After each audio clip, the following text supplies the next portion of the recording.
Well, it's Thursday night, ladies and gentlemen, and we're back. I'm Dixie Dave, along with this guy over here, Crusher Crossen. Actually, you know what? I got the wrong glasses on. It's supposed to be cool Crusher Crossen. I forgot the shades, but I got them now. I was going to try and be nice. I was going to I try and be always nice. start. I always start with the shades, Dave. You know that. I was going to try and be nice. That's for Ricky. I was going to try and be nice, but now you're going to have me bring up full Crusher Crossen. Well, we got a big show today, Dave. Oh yeah. We've got not one but two guests today. Two guests, and one we've had before. Wayne McCarty's been on before. When we did the sellout card at the Armory, the 450 plus fan, Wayne was in attendance. So, and here Wayne and I went to school together. We never even knew each other. That's how big Anoka was as far as the school system. It was just there's so many kids. Well, I mean, it's now listed as like the largest school district in Minnesota. Yeah. But anyways, he was there. So when we did that watch along with that Armory show, we had brought Wayne on the show for that. I thought that was pretty cool. And that was when we did watch the whole thing. Remember? We cut those in half. But that night we watched the whole thing. That's a lot to watch. Yeah, those get to be long nights for us. Yeah. But anyways, and did you see the promo, Dave? Our 40th anniversary of the first Armory show. Actually, it's going to be the 40th anniversary of that card we just talked about, too, when we get to it in October. But yeah, May 9th, 40 years. And so to celebrate, we've restored it with the Project Starlight, so it's gotten even better. You know, still not... I wish we had HD technology or 4K technology back then, you know, but yeah, it's definitely better than it was. You know, I mean... Cleaned up. I mean, you know, back then... VHS was a big deal. Right. And, you know, it was, but I would have killed for the technology today. And the thing is, you know, what you got to realize, when I upscale this stuff, I'm not just upscaling it like an Adobe Premiere. I'm using very expensive software to do this restoration. Right. It's literally adding resolution. So that's why our viewers, they got to get onto the NWF Video Network or the YouTube Championship Club are on our channel here, where they can see that stuff in full high def. Yeah. You know, without me and Dave talking about it. Yeah, I mean, you see it at a decent rate here, but... Yeah, but it's got to be... quality. Look, the stream is kind of fixed at 1080p, and then even then, when I bring in those watch-alongs, I got to scale it down a little bit to make it so it's not a huge file. So it's like... it's not as good, let's just say that, but it's good enough. But it's, you know, still better than what it was when you watched it on VHS back in the day. I'm telling you, if anybody who lived through VHS knows what I'm talking about when we cringe at the thought of it, because it's just not as it's not the quality that we have today. But let me say what we got coming on. So we got this watch along we're going to watch in YoHo Municipal. YoHo Municipal is what we called it. Yep. A backyard taping. One of the few, Wayne, backyard shows that we did in a backyard. We're gonna get into that. Oh yeah. But in addition, though, which I'm really excited for, we got an extra guest, like you said, Dave. Mike Kinney, aka Gator Magraw. It's his wrestling name. And he started out similar to how we started out 10 years after us. In a way. So we're going to talk about that. And then, of course, he just had his retirement match, just like I did. So we have a lot of things to talk about. So it's going to be a fun conversation. We're going to learn a little bit more about him. And I know another thing he does is he does marketing for wrestlers, like how to market yourself in the wrestling business. Right. That's the thing. And I can see where that can be real beneficial. So that's just all good conversation. And that would make a great conversation for Forward, because Forward's all about the indie guys in the new era. So. But anyway, we're going to talk about it here. So, but Dave, in your old age, you're forgetting something here. No, I was just waiting for you to shut your mouth to say, you know, what do we have coming up on the Video Network? Right. So we're going to talk about what's coming up on the Video Network. And when we come back from that, I'm going to show the promo of what's coming up on the Video Network. And when we come back, we're going to bring in Wayne McCarty, and then we're going to get started with the show. So let's watch this promo quick. And then I just got to make sure I'm on the right video. What is coming up on the network? Oh, that's a Group W taping. All right, here we go. You know I don't like the Group W stuff, but we'll watch the promo. Well, you know, it's the birthplace of the NWF. It is. Here we go. Yeah.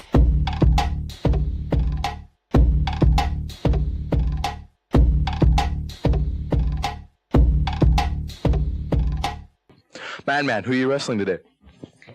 I believe this new wrestler Ace. Ace. I've never heard of him before. Who is he? Welcome back to the new NWF National Wrestling Federation. Get him by the blow. A whip into the turnbuckles. And there it is, a clothesline. Here.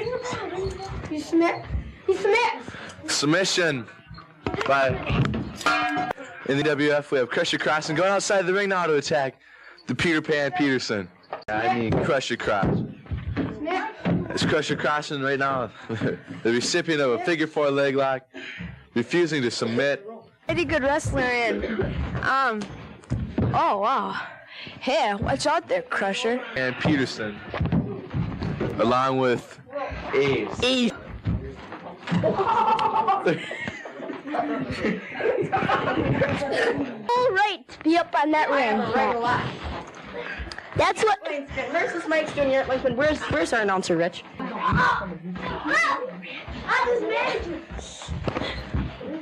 No. Crusher don't use foreign objects. Oh, want to make a bet? Super D's trying to. Come on, Crusher! It's a clothesline on the Crusher Crossen. I wouldn't have won, but Not both. hey, Matt, just a second. Now let's hand the microphone over to one half. I'm doing a 15 seconds. just back and Crusher comes back. He never take. He did. He's back. He did. Get back. It's now Marissa's mic being put into a full Nelson by 15. 15 seconds left in this match.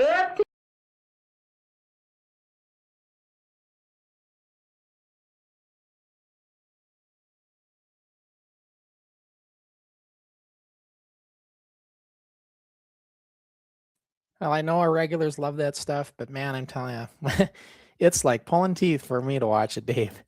Considering, you know, because I just like where we ended up. You know, that was the beginning. That was the early days. Yeah. But it's fun. It is fun to watch. I mean, when I watch that, when I see that stuff, Dave, I don't know about you, but when you see that early stuff, for me, the memories, the relationships, the camaraderie, even at that age, that's what I remember. You know, that's the kind of memories that come back to me. Not so much the quality of the wrestling. One of my fondest memories is all the late night 3-way calls, you know. Oh yeah. On the old, and that's how it was done back then. 3-way calling. Yeah. That was our party line. Yeah. Yeah. I mean, I think I was the only one without 3-way calling. I'm going to get Wayne in here because we got a lot to talk about today. So let's get started and get Wayne in to join us. Wayne McCarty, welcome in, Wayne. Hello, thank you. Hi there, Crusher and Dixie. Thanks for having me on. It's good to see you again, Wayne. Yep. As you mentioned, I was at that sellout crowd. That was my first live wrestling event I ever went to. Was it Luscious Larry, right? Our main event? Yep, Luscious Larry and Pretty Boy Taylor. A few years after that, though, you guys talk about ropers, and that's where I got my start in taking ringside photography. Yeah, George's. I always refer to it as George's and Fridley because it wasn't called ropers. It was, I can't even remember which one. I know it turned into ropers. Yeah. Yeah. But I took about 10 years off after shooting for a year. And when I came back and started shooting digital, I didn't really have any connections on the local indie scene, but it put my photos out there online. And one of the first guys that contacted me was Gator Magraw, my Kinney. Yep. So yeah, he contacted me about using my photos for his website, because he had a website, strictlygator.com. Might still be out there. And then I also photographed for his Pro Wrestling Rush, his second wrestling promotion he ran in Mankato, Minnesota. And when was that when he contacted you? That was 2007 2003 is when I came back. Okay, so that's and then he had his promotion in 2007. This all makes sense. He retired. That was about the time when I wrote my book and documentary and was doing heavy advertising in the wrestling magazines that you got on right now. Mm-hmm. Which is how Which I was a contributing photographer for Pro Wrestling Illustrated for 15 plus years. Yeah. So yeah, and I had quit in 2020 taking photos, And last year, I get a message from Gator saying, "Hey, I'm coming back for one more match. Can I get you to come out of retirement for photography and photograph that match?" And so he got me out of retirement to photograph his match, a comeback after 18 years or so. That's cool. So let's bring on out Mike.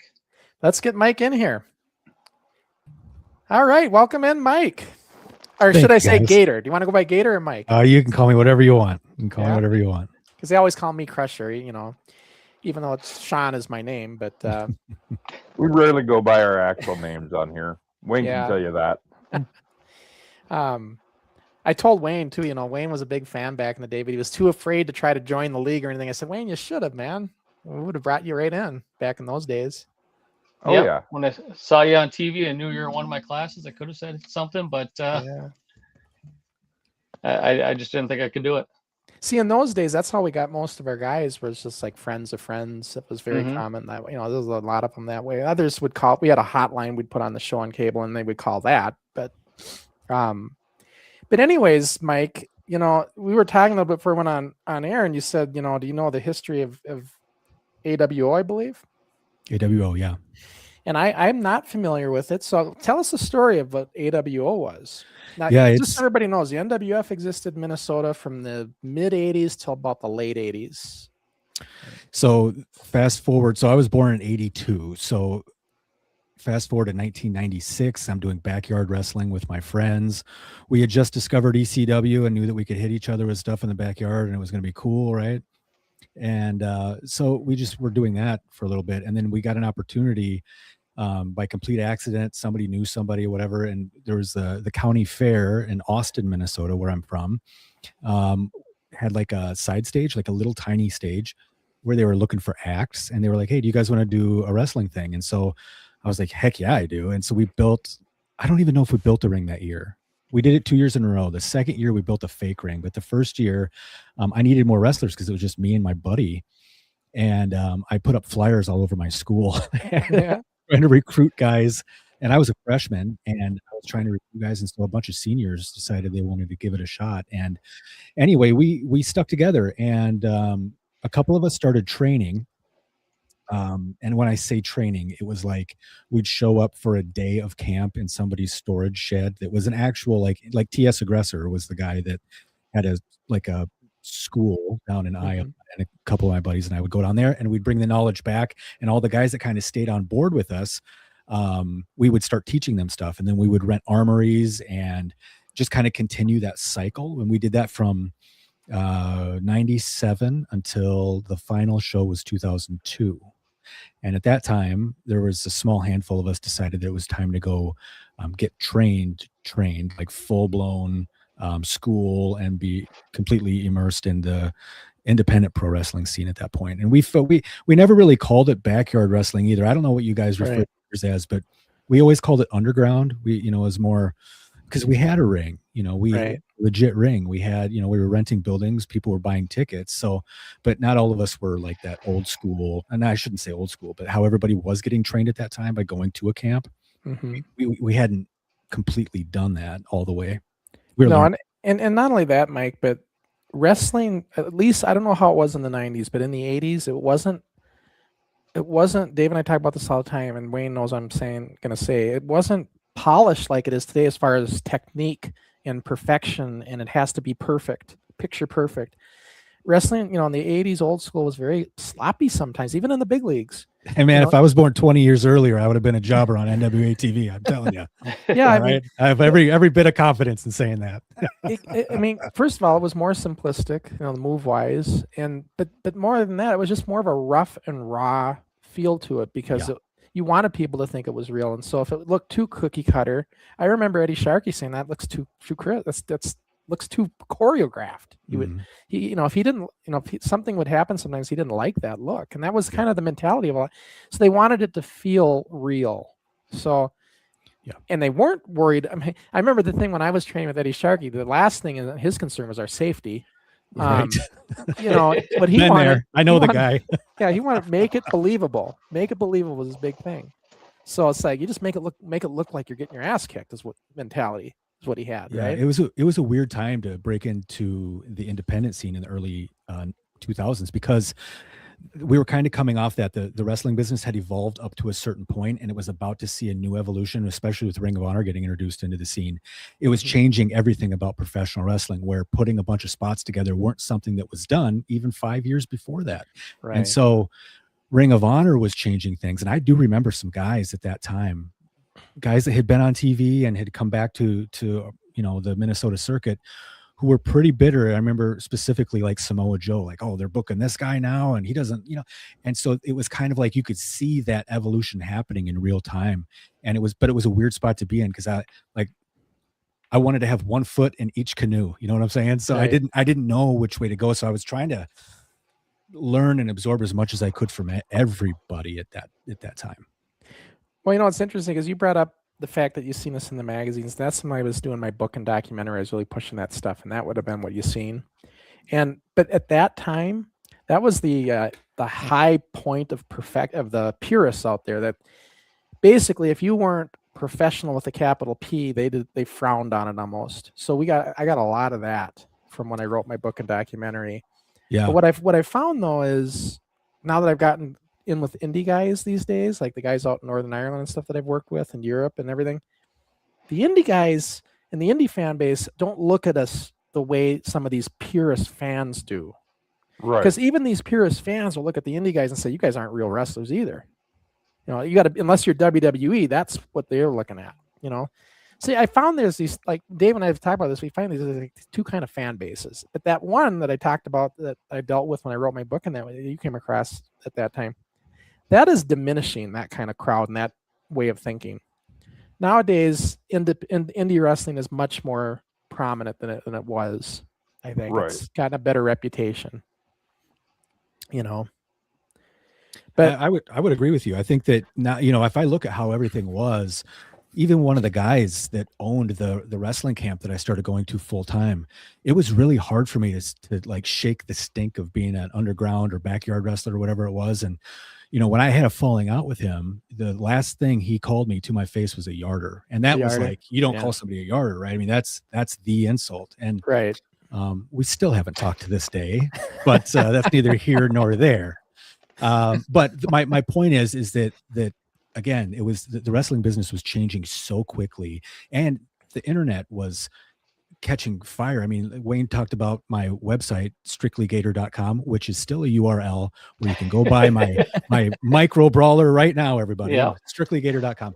But it was evolving so quickly that you were able to learn things much, much quicker than you had even 5-10 years before that. There it is. There's the micro brawler.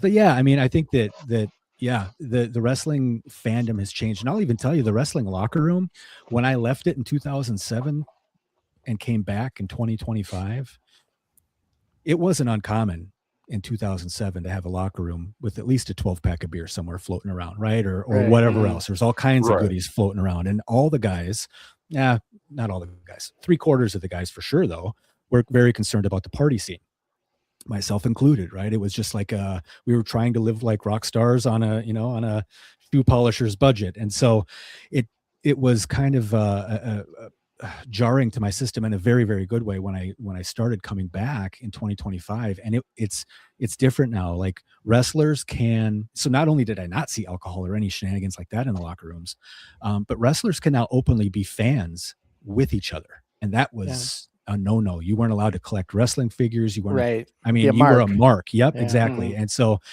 if you were labeled a mark or a yarder, man, that was like the kiss of death with some guys, and they would pound on you. It's funny though, because like you're in that era of dealing with all that.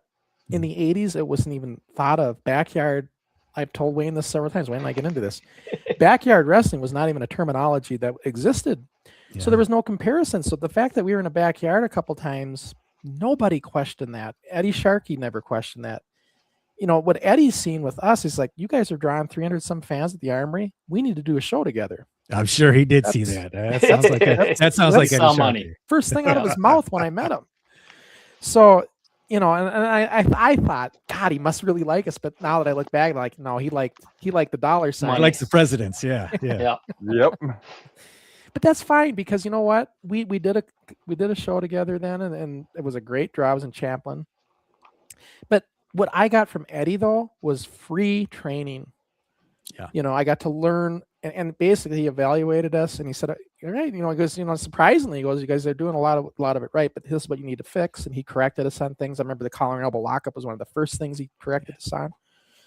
When I was doing my flying head scissors, I did it all together differently, and I still like the way it looked. But Eddie's like, "You're doing that all wrong," because that was Eddie's move. It's like you got to come into it, you know, the other way, and so he corrected me on that. There was, you know. But Eddie was a good guy. I got along with him real well. We had a good relationship. And what I liked about Eddie Sharkey the most is I was 16 years old, and he made me feel like an equal to him. Another guy running something. And I remember when I told him that, I said, you know, Jim Mitchell showed up at our first event. I said, the Iron Duke, you know. I said, and Eddie's like, "Kids, stay away from him. He's bad news." So I never did anything with Jim Mitchell. But and, you know, back in the 80s, Eddie Sharkey's word was what you followed. well, I if you looked were up on the to him Indies. too. at He the also time, might not have you wanted know, you to go work with Jim Mitchell and then not work with Eddie. and not work with him, right? Yeah. Because they were fighting with each other at the Mhm. time. Like they were not cordial with each other. Yes. So like he had issues with them. I'm sure that was part of it too. But so I never did. I kind of took Eddie's look. Eddie took me, and Eddie wanted to do things with me, and that was enough for me. I didn't need this other guy. I think Mitchell just wanted to see what we were doing. You know, he showed up at that first event, and all he did was shake my hand at the end of the night and say, "Good show," and that was all I ever did with him. But I know Steve and Larry, our older adults that got into us and tried to take our show over, they got in with Mitchell, tried to do And they things paid the with him. price. Yeah, Mitchell took the whole thing over. Took their ring and everything, yeah. But anyways, we should get the show planned. We can keep talking, but I'm just going to get Yep. the show in here because otherwise we won't get through it. So let's Well, get Crusher's this getting that loaded. I'm going to remind our Instagram viewers, you know, Oh, yeah, it's that's getting right. close to the cutoff time. You know, come on over, watch us on YouTube. We can interact. You know, I mean, Wayne will tell you, we don't charge you to talk. Nope. Why is it coming up like this? Oh, there we go. There, you see it? There we go. Yep, it's up there. Let's just adjust the audio here a little bit. It sounds kind of loud to me. Always like to have it a little quieter so we can hear us. So yeah, this is a taping, like I said, that was in the backyard. Now Wayne, In the backyard, yes. in the backyard. Wrestling. Let's get this out of the The way. originators. So let's get your opinion on this then. What is your take on this? The fact that we're in a backyard, at least for this taping.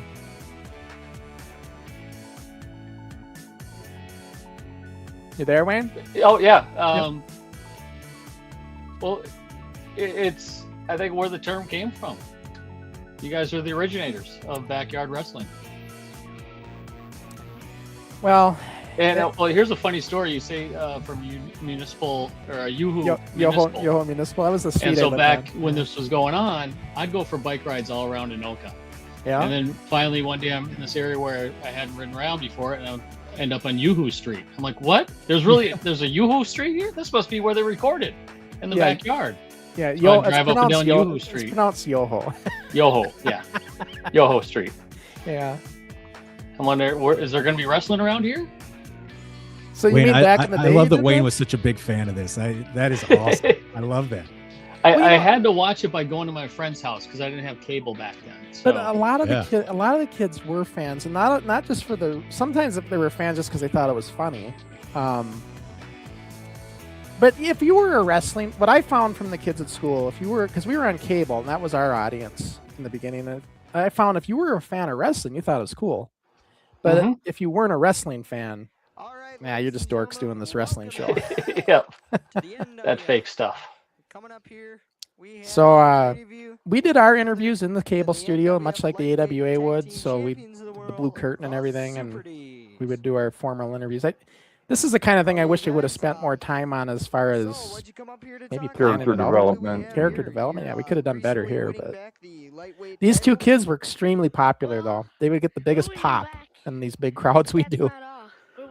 Believe it or not, because they were just the two blonde-haired twins. How can you not like them? They got a good look to them too, man. And these two went on to become professional soccer players, very athletic. Yeah, they played all over the world in soccer. And Milwaukee Wave, they're in the Ring of Honor over there for indoor soccer.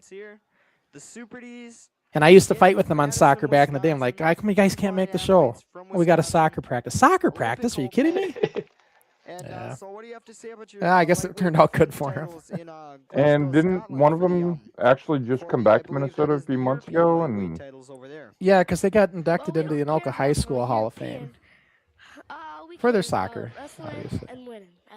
But anyways, what we were talking about before this show got started is, oh yeah, I was going to comment on Wayne's backyard talk.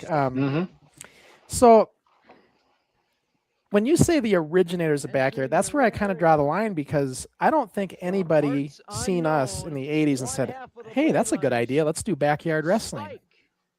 You know what I mean? And not only that, we just weren't in a backyard very often. Like we did. No. The only reason we were in the backyard is because we didn't have a place to go, and it was a beautiful sunny day and wine, perfect spot. And we had to fill the time slot for cable. So it's like, this was just a convenient thing, and we can get up on the roof and get the nice shot like this. And so, Gator, when the MPW promoter called you a yarder, what is he referring to when he says yarder? At that time, I think it was just a derogatory term for someone he didn't think was up to independent wrestling caliber. So untrained? Untrained. Yes. Okay. So you guys here are not trained wrestlers.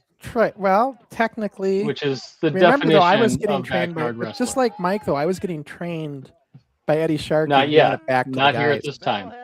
Right about now, I was. This is the summer of '86 is when I started getting trained with him. Mm-hmm. So right now, me and Steve are actually going to Eddie's but camp. previous to this, we weren't. Yes. But then, should we call Bobby Heenan a yarder, and should we call Jerry Lawler a yarder, because they started? Well, you wouldn't call them that, because after so many years, but they never got going to call them yarders again. They were never trained officially. That's the thing. Sure, but after they're making a living being a professional wrestler, you wouldn't call them yarders anymore. No, but what Eddie Sharkey kind of referred to us as was he would say it like, he would use the terminology of self-trained. Mm-hmm. And what he would do is he would just correct us on what we needed to know. So I didn't like, and the way Eddie Sharkey's camp was run is, it wasn't like, when you see them, what was that show, Tough Enough or whatever, when they try to show how wrestlers are getting trained? It was like a drill sergeant screaming and yelling. It wasn't like that. It was very cool, calm, and collective. Eddie was he would sit in a chair and watch, and then everybody would be doing repetitive bumping. Was what a training day was. It might be arm drags or elbow drops, whatever the case, but you would do it 100 times.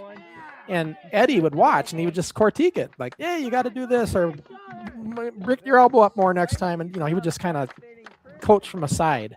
Mm-hmm. And that's kind of how I was trained. But he wasn't a yeller and a screamer and a bunch. There was never any cardio warm-ups, which is what they do nowadays. Mike, how did your training differ at MPW?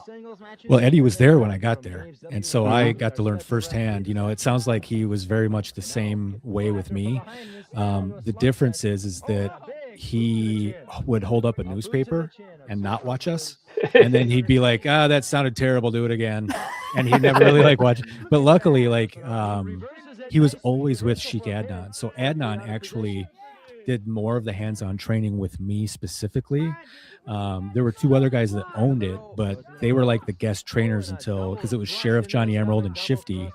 And Sheriff and Shifty were trying to get the business off the ground and running. So they brought these two in to do the training initially before they moved. They were in St. Louis Park at the time, and later they would finish in Maple Grove.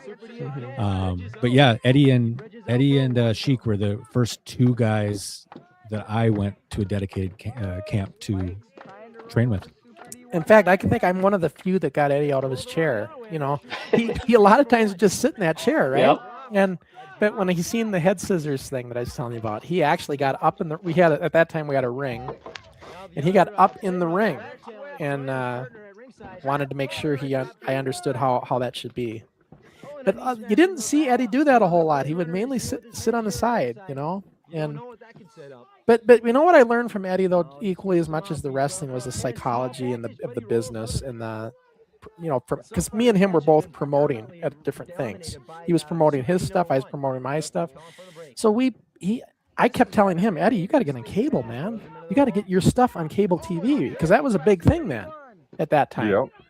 And Eddie never could understand the concept of that. He always was afraid that if they see it on cable, they're not going to come to the shows. Where in our case, the cable audience is where we got our big draw, because they would hear about this on cable and then they'd say, I want to see it live, And back then, you got to remember, this is the 80s. You didn't have many outlets for wrestling. There was a few, national shows on the cable channels, and I always said to Dave back then, I said, God, I wish there was a 24-hour wrestling channel. I'd watch it all day. So if you were a big wrestling fan, you wanted as much of it as you could get. So even if it's what we're doing, you just wanted to see it. And for the live events, we'd have the AWA here maybe once a month. Yeah. Maybe a little bit more if they came around. Like they came to Anoka to the ice arena. I was at like 86, just after the ice arena was built. So yeah, you didn't get much live wrestling. That's where I walked in on Baron Von Raschke and Billy Robinson in the locker room going over their match, and Robinson said, he said, "Can you give us a little privacy, please?" He was pissed. Like, I'm a 12-year-old kid at the time. I didn't know. So I got kayfabed right out of there. Yeah. We're back here. And I thought to myself, Wayne, yeah, what a piece of shit he is. I never liked Billy Robinson since. No opponent signed for him as of he was the heel. Wayne, I got a question for you. Do you remember towards the end of the run of the AWA when they did a show in Coon Rapids? At the community college, right? Yeah. Yep, no Ramsey. Yeah, I was there. Yep. So was I. Well, you lived right over that way, Dave. Yeah, I was right. You probably walked. Basically, Wayne, if you remember that area, yeah. Back then, the apartment buildings that were right next to it, I was in the second building. Okay. So yeah, you Back probably in walked the there. day. I drove there, and while I was going to my car, I think it was Soldat Ustinov was looking around for his car. Yeah, that was the Russian Crusher originally from Eddie Sharkey's days. Yeah. Yep. Yeah. He was the guy I talked to a lot in the dressing room. The guys I talked to the most with Eddie when I first met him is obviously Derek Dukes and Ricky Rice. The Terminators was a tag team he had. I talked to those guys all the time. And the Russian Crusher. They were nice. And I remember when I did finally go to Eddie Sharkey to work for him after the NWF was done. I remember Brian Zane interviewed me and he says, "Did you get a lot of side glances from the guys because you started out self-trained and not like them?" I said, "No." I said, "Brian, I didn't, because they knew me. I mean, I was hanging out with them, talking to them in their locker room for years. I was one of them at that point. So I did not get any side glances." The only thing that set me back was I was not big enough. This was back in the day when you needed to be a big guy to really make it. And I was probably $150. So, at that time, and even though Sean Waltman came in then too at the PWA when I was there, even him, he wasn't much bigger than me, but small guys really weren't over in the big leagues yet. I mean, Jerry Lynn struggled there. Away with it, but what's that? I mean, Jerry Lynn, he was a little bigger than you guys, but even he struggled there. The only reason Eddie had me around is because he liked me. If Eddie liked you, he's gonna use you. And the other thing Eddie did is when me and Waltman were there at the same time, he never used us together ever because he didn't want too many little guys. So he'd always alternate me and Waltman. So I'd do a George's and Furley, then Waltman would do one, then I'd do one, and he'd go like that. So I never got to work a match with Sean Waltman, but I remember Ray Webby. I don't know if you remember Ray Webby, Mike. He was like the booker for Eddie for a while. And no, I never met that guy. Yeah, he did the Wrestle for Shelters. Those fundraisers he did back in the day. Okay. And he wanted me, and he goes, would you like to wrestle Waltman on that? I think it'd be a good match. I said, yeah, I'll do it. But when I said that, I didn't think WWE Hall of Famer. Yeah, I'll have a match with him. Nobody knew he was going to be a big star. He was just another guy, right? Yeah, he was just a lightning kid. Ray could have said anybody, and I would have said, sure, I'll do it. Yeah. But Troy, I remember Slick Steenerson on our show. He ended up going against Sean Waltman. He had a match with him, but I know Eddie gets credit for training them, but Eddie didn't train a whole lot with Waltman. Waltman already had a lot of his arsenal when he came into the door. you know. Well, he got his from Dean Malenko's dad. Right. Because he was pretty established when he got up, as far as wrestling goes, move-wise. Yeah. He kind of had his... I don't know what Eddie would have showed him much, you know, at that time, because he looked pretty good in the ring. He was a lot similar to me, like a high flyer at the time, you know, doing them kind of things. But now let's talk about this, Mike, because you know, Mike. So just everybody here watches NWF knows I just had my retirement match with Ricky Henry in Northern Ireland, and it was great. And I came back into it again after many years. Mike, you did the same thing, and why don't you tell that story and how that all happened?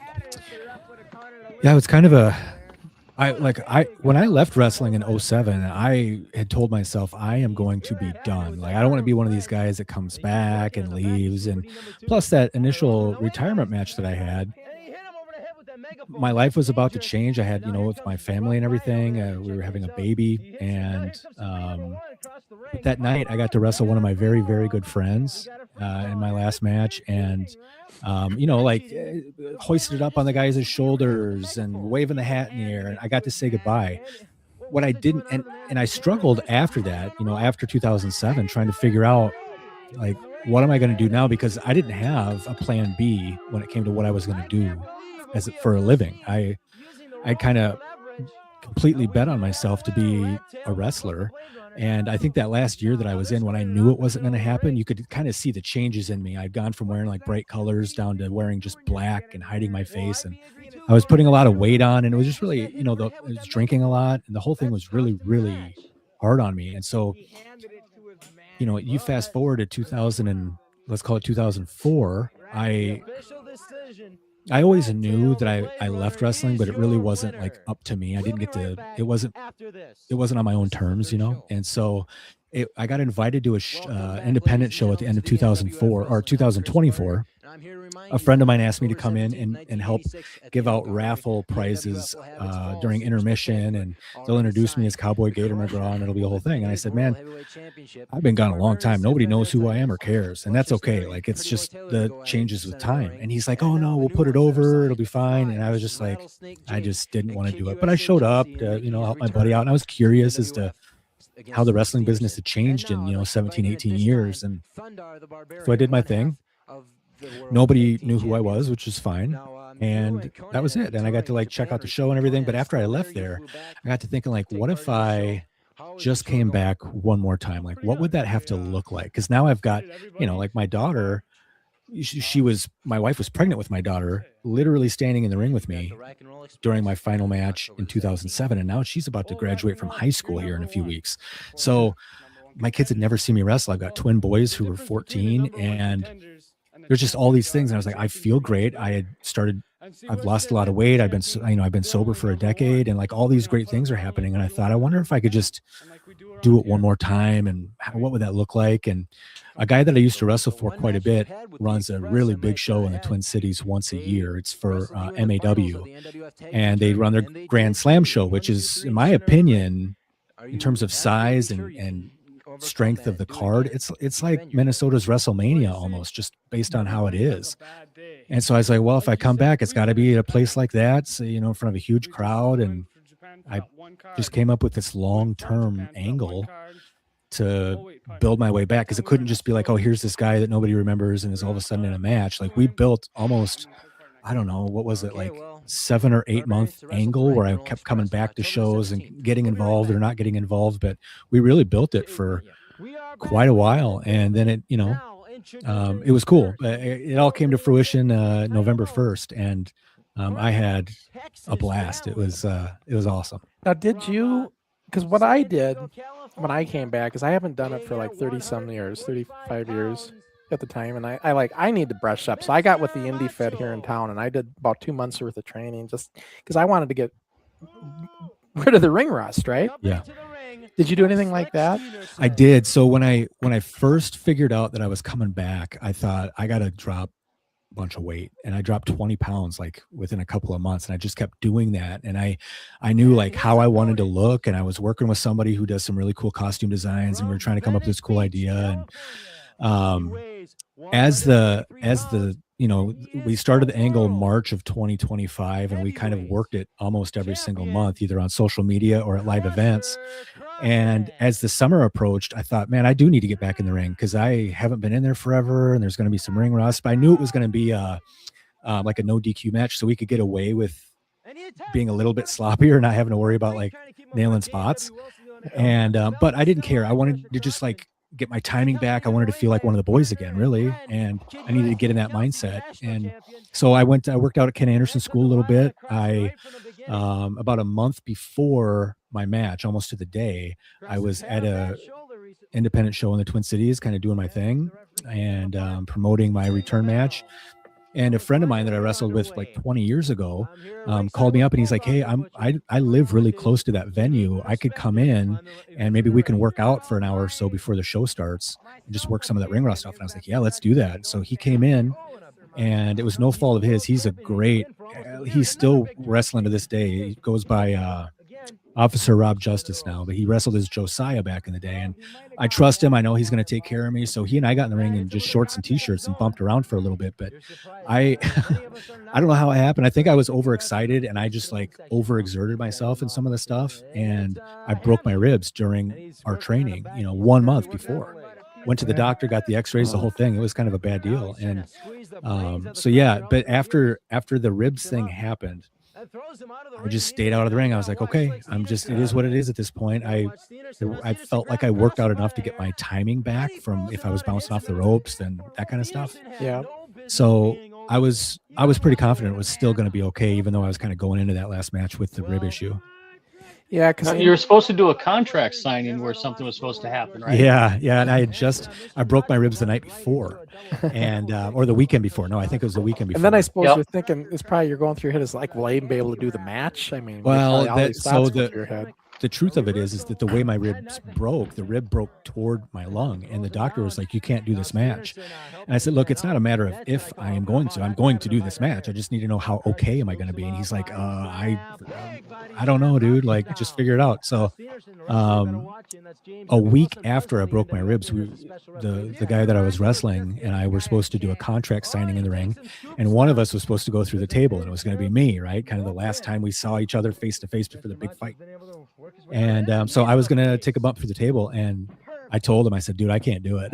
You cannot do this to me right now. We have to figure out plan B. And so we did. We worked around it. It was fine. But we ended up saving the table spot for our match anyway, so it worked out. Well, my big fear when I was training for my match is because I'm going against a new school kid, right? Ricky Henry, 18 years old. He's trained the new ways. And I'm not that. I'm old school. So my big fear was, how are we going to do a match? And so I thought, I got to get trained on the new techniques, which is why I thought I'd do Devotion Championship Wrestling here in Salt Lake City and train with them, which I did. And I was learning as much as I could, but you can't, it's hard to crash course and get new techniques down in 2 months' time, doing 2 or 3 times a week, Yeah. And in their warm-ups and stuff, they're having us run in the corner. Whenever they say bump, we got to do a front bump in the corner.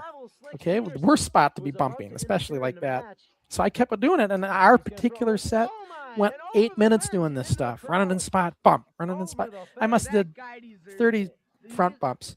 That's what did my shoulders in. Like all of a sudden, I can't move my arm after a few days. Like I can hardly get it up. I'm like, what did I do here? So I had to take a break from the training for a while, and I went to the doctor, and short of doing an MRI, I went to an orthopedist, and she's like, she's a sports orthopedist. She's like, it's probably just tendonitis because based on the motions and stuff.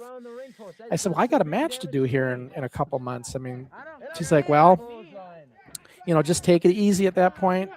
She had me do physical therapy and stuff and all that. And I said, can we do anything else? Well, she put me on prednisone at first, or prednisone. That worked, but when it wore off, it was back to how it was. And so I went back to her. I said, can we do something else? She's like, I can give you a cortisone shot, but that's just a Band-Aid. I said, I understand.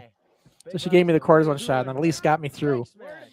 But I'm still healing because when I got out there, I wanted to keep brushing up. So I trained with their top guy, the champion there. I'm good friends with him, John McCann, and he showed me a bunch of stuff and went through all my move set and everything. And I had to constantly that week keep icing and heating my shoulder because I was so sore, and then I wound up doing an 18-minute match and did a bunch of stuff. Dude, that's crazy that you did like an 18-minute match is wild. That's a long time. And it was a wrestling match, you know. It was like, it wasn't just doing like clowning around. Like we actually did spots and everything. Right? I'm glad I did it, and I'm also glad that it was a retirement match, and I'm not doing it anymore. But you know what I was telling you? I was telling you all that because when I said, you know, I was worried how we were going to blend, being new school and old school. Well, then when I got out there, the guy who runs the league is like, Crusher, don't worry about that. He goes, the fans aren't going to expect anything from you because you've been out of it so long. He says, and furthermore, it's boring if it's all the same. I want to see your old school style. That's what's going to make this match interesting. Old school to new school. So do it the way you used to do it. Don't worry about trying to be new style. That put me to ease because I'm like, I can do that. You know how it is. You got your old habits, right? Right. Just all sorts of things. Like it's funny when I do a neck breaker, right? And I do the Rick Rude style, but I do it fast, right? Spin down. Well, Ricky and these guys, they're trained to do the back bump neck breakers. I said, what do you think of doing it this way? And Ricky's like, is it going to hurt? And I'm like, nah, it's going to be fine. Trust me. So we practiced a couple times. Oh, we're after we're doing it. He's like, I said, what do you think? He goes, honestly, I like doing it the way you guys do it better than the way we do it now. Because the way we do it now, it's actual back bump, and it actually is harder. I thought that was kind of interesting, you know, the way moves have changed.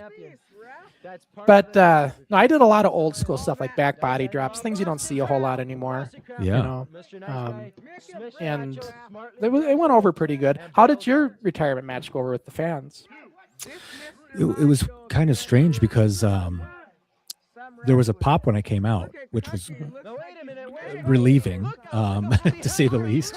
And I should also tell you, the guy that I was wrestling he and I broke in together. So I used to. Oh, so there's a history there. Oh yeah, and we used that history for the angle too. And but I kind of had it made because I was going into a match where I didn't have to do spots, where I'm wrestling an old friend of mine who is still working on the independent scene. So he's active. He's as crisp as he needs to be, and I know he's going to take care of me.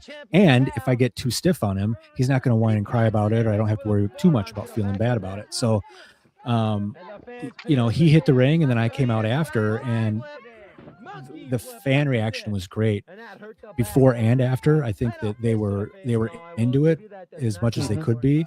I mean, I think it went, in my opinion, being in there and listening to the crowd and watching them, I don't know that it could have gone better.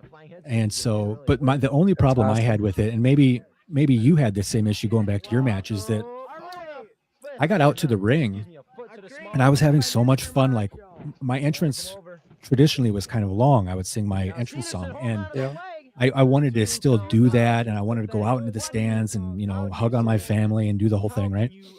So I get in the ring and I'm just kind of like still in like Mike mode. I'm just Mike in a cowboy hat, and I'm just wandering around and having a good time and smacking, you know, high fives with fans. And the guy that I wrestled, Aaron Corbin, we kind of did a stalemate face to face to start the match, and he hauled off and hit me so hard across the face, and I didn't know it was coming. And we didn't plan very much. We kind of planned where we need to get to these like 6 points, but everything else in between, we just kind of worked.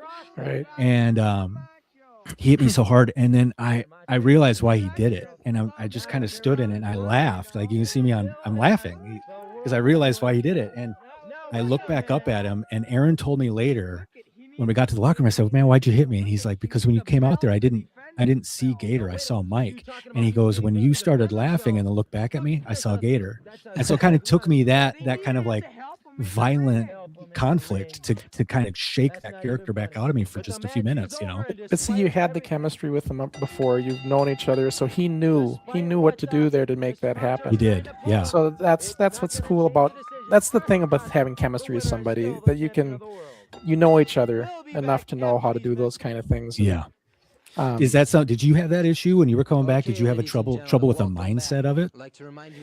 You know, I wasn't too worried. So Ricky and I planned. Well, I shouldn't say we. Ricky planned our match. Like in his head, he knew how this thing was going to go, and he kind of ran it down with me, so I knew what we're going to do. And he's really good at it that way. He's autistic. His kid's autistic, but part of his autism is that he can plan a match. You know, it's gifted that way. But anyways, he had it planned out, so I wasn't worried about anything like that. And when I went out to the ring, I just got into the zone. But what I was worried about, I'm in Northern Ireland. And I'm like, what are they going to think of me? Do they even really know me that well? But we had hyped up our show on our podcast and everything, which airs on their YouTube channel too. And all their fan base. At that time it did. At that time it did. And so they got to know us. They got to know me. And so they were behind me 100% when I went through that curtain. So, because Ricky's a heel. And so I thought, United States of America, they're just going to boo me, right? I'm going to be an instant heel. It's not from there. But it didn't go that way. I actually went. The only problem, Mike, is we hyped our matchup really well. And the promoter that ran that league gave me full reins to do whatever I wanted to in hyping up and promoting this thing on my end. And I did. But we did it so well that we were the main match of the show. They were waiting for me and Ricky. Oh. And his They champion, burned the crowd for his champion. Yeah, and his champion, John McCann, who's a great guy, the guy I worked with. He's a little couple years older than Ricky. He's a good kid. He's very good. But his match was the main event, and we were right before that, and guess what happened? We Switched it. We stayed that way, but we stole the steam right out of the show. Sorry, this is my work phone going off. There we go. We stole the heat. So when it got to their match, the crowd was spent. And I was telling, Dave and I talk about this. That's the cardinal rule as a promoter. Like, I'll give you an example. When the show that Wayne went to, I was the champion at the time, and I had a big match with Mr. Macho. And even though I was the main champion, I knew I can't put myself at the main event because we have this big hype match with Luscious Larry and Pretty Boy Taylor. Wayne knows what I'm talking about. Yep, that's what got me to my ticket.